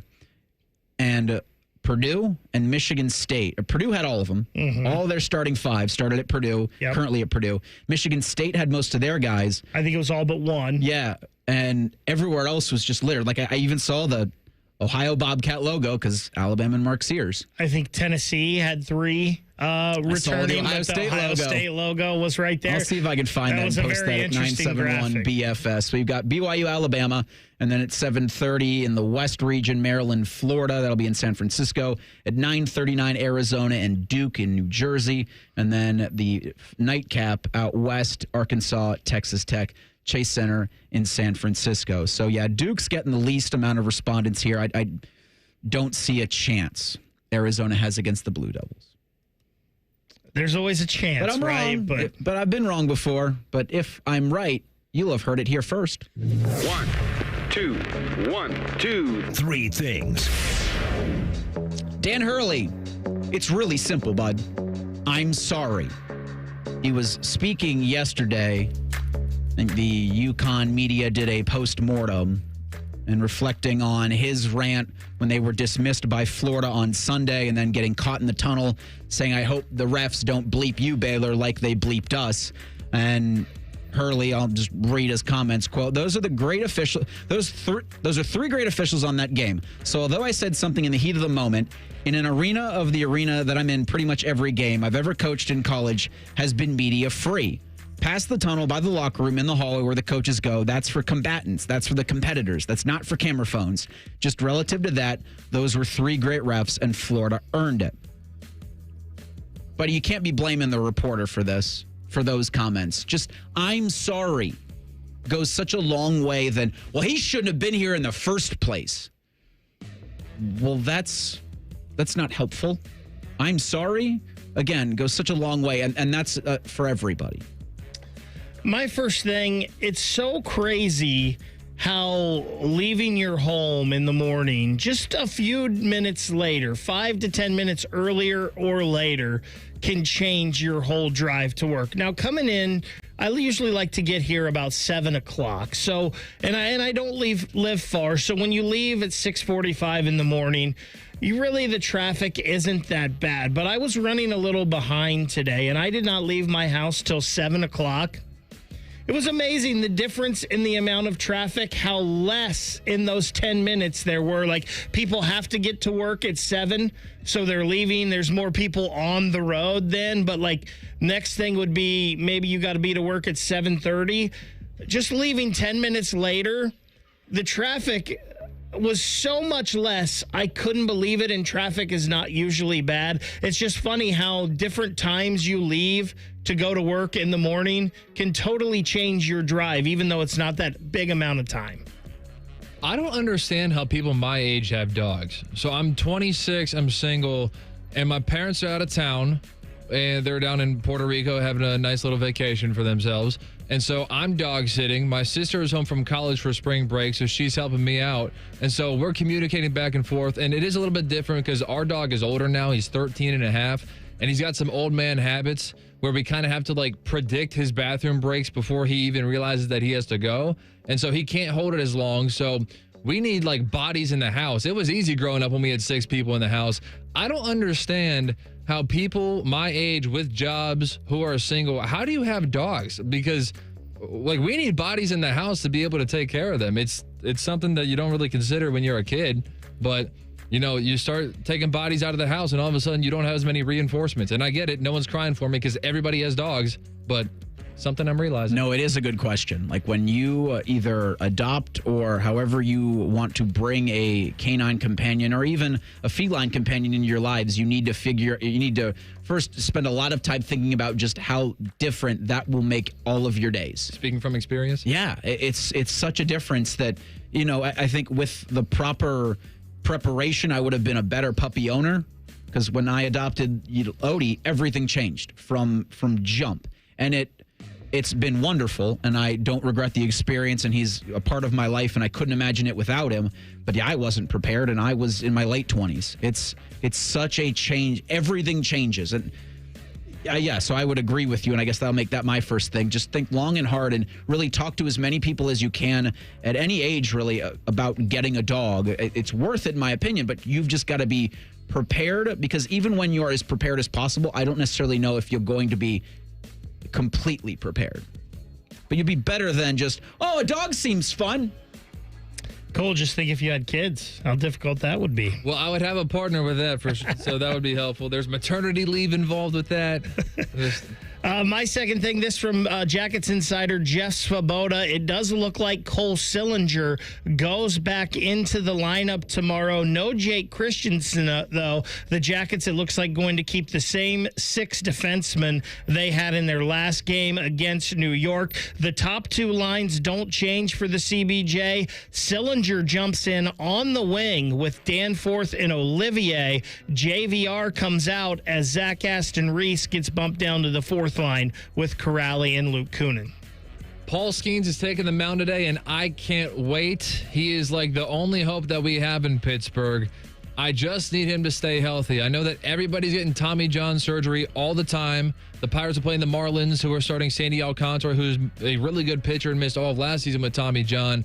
I just need him to get Tommy John after he hits free agency and sign somewhere else like Garrett Cole just did. Yeah, Alcantara's probably going to be the biggest fish to land this summer in free agency. Intended.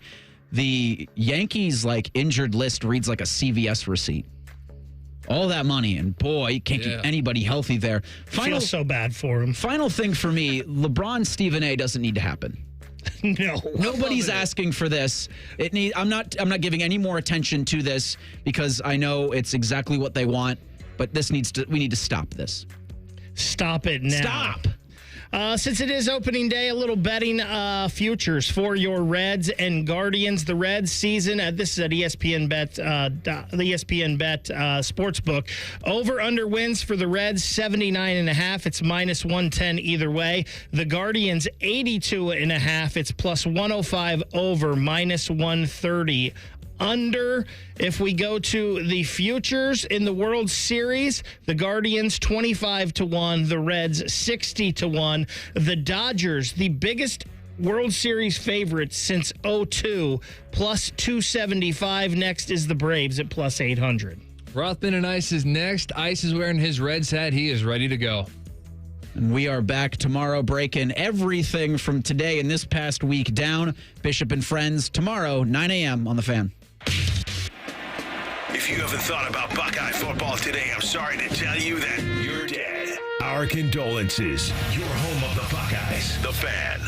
Discover uncompromising quality at a reliable price with Giant Eagle in Market District. Look for signs throughout the store highlighting lower prices. Surround yourself with savings at Giant Eagle. Experience value like never before. Visit Giant Eagle today to see how easy it is to save.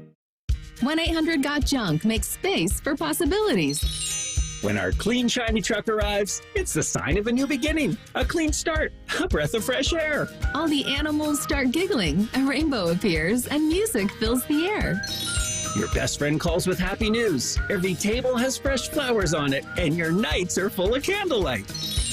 We bring the springtime. All you have to do is point. Call 1-800-GOT-JUNK or visit 1-800-GOT-JUNK.com. Do you suffer from leg pain, leg swelling, varicose veins, or leg ulcers? Dr. Barry Zeta and Dr. Joseph Senta at Ohio Vein and Vascular Polaris are pioneers in the vein and vascular field. Dr. Zeta and Dr. Senta can perform minimally invasive procedures that will get you back on track to a pain-free life. Stop living with leg pain and start the process to healthy living with a free Healthy Leg Screening. Go to loveyourveins.com or call 614-324-VEIN. That's 614-324-VEIN or loveyourveins.com. Spring forward, Columbus, with the Waterworks and Header Heating and Cooling Services. We're here to thaw you out with this limited time offer. Get up to $2,000 off a new complete furnace and AC system. This offer is too good to pass up. The Waterworks and Header Heating and Cooling now together to serve you better with $2,000 off a new complete furnace and AC system. This offer won't last. Call us today, 614-232-2222. That's 614-232-2222. Raising Cane's is celebrating our golden birthday year. Join the party with golden chicken fingers and a limited edition golden blush puppy that benefits local pet organizations. Get yours while supplies last. See RaisingCanes.com for details. Raising Cane's chicken fingers, one love. Hey, it's Leslie from Pella Columbus. I'm Wilson from that other window place. Wilson, people are officially going crazy over our sleek, black-framed windows. They change the entire look of a home. Leslie, nobody believes that just black frames can change the look of a home. It's like when Superman put on his black-framed glasses and became Clark Kent. Wait a second. Clark Kent is Superman? Are you messing with me right now? Get the window that homeowners rated the leading window brand in Columbus at PellaColumbus.com. Scott the Scots here. How did the grass feel when it woke up from winter? A little crabby. Get it? Crabgrass? Right now, there's a short window of time to apply Scott's Turf Builder Halt's Crabgrass Preventer. It stops crabgrass before it invades and feeds your lawn for a fast green up after winter. Act now to prevent your grass from waking up crabby this spring. That joke never gets old. But trust me, crabgrass does. Get a bag of Scott's Turf Builder Halt's Crabgrass Preventer with lawn food today. Feed your lawn. Feed it. Hey, nice job, Pete. I like those clean lines. Fellas, do we have anyone that can get to Greenport today? At Corey's Landscaping, the staffing plan is in the weeds. Anthony, we need that leaf blower over here. 3 more new customer requests just came in. Who wants to work some overtime? He needs to dig up quality landscapers and fast. I need Indeed. Indeed you do. When you sponsor a job on Indeed, it's easier for talented candidates to find it, which makes it easier for you to hire them. Visit Indeed.com/credit and get $75 towards your first sponsored job. Terms and conditions apply. Vivid Seats is your ultimate destination for basketball and hockey this season. With a game-changing rewards program and an unbeatable selection of tickets, they make it easy for every fan to watch their favorite teams and players in action. Catch every one-timer and buzzer-beating 3 live and in person from your favorite seat. Plus, every ticket is backed by a 100% buyer guarantee, giving you peace of mind with every purchase. Don't miss out. Visit VividSeats.com or download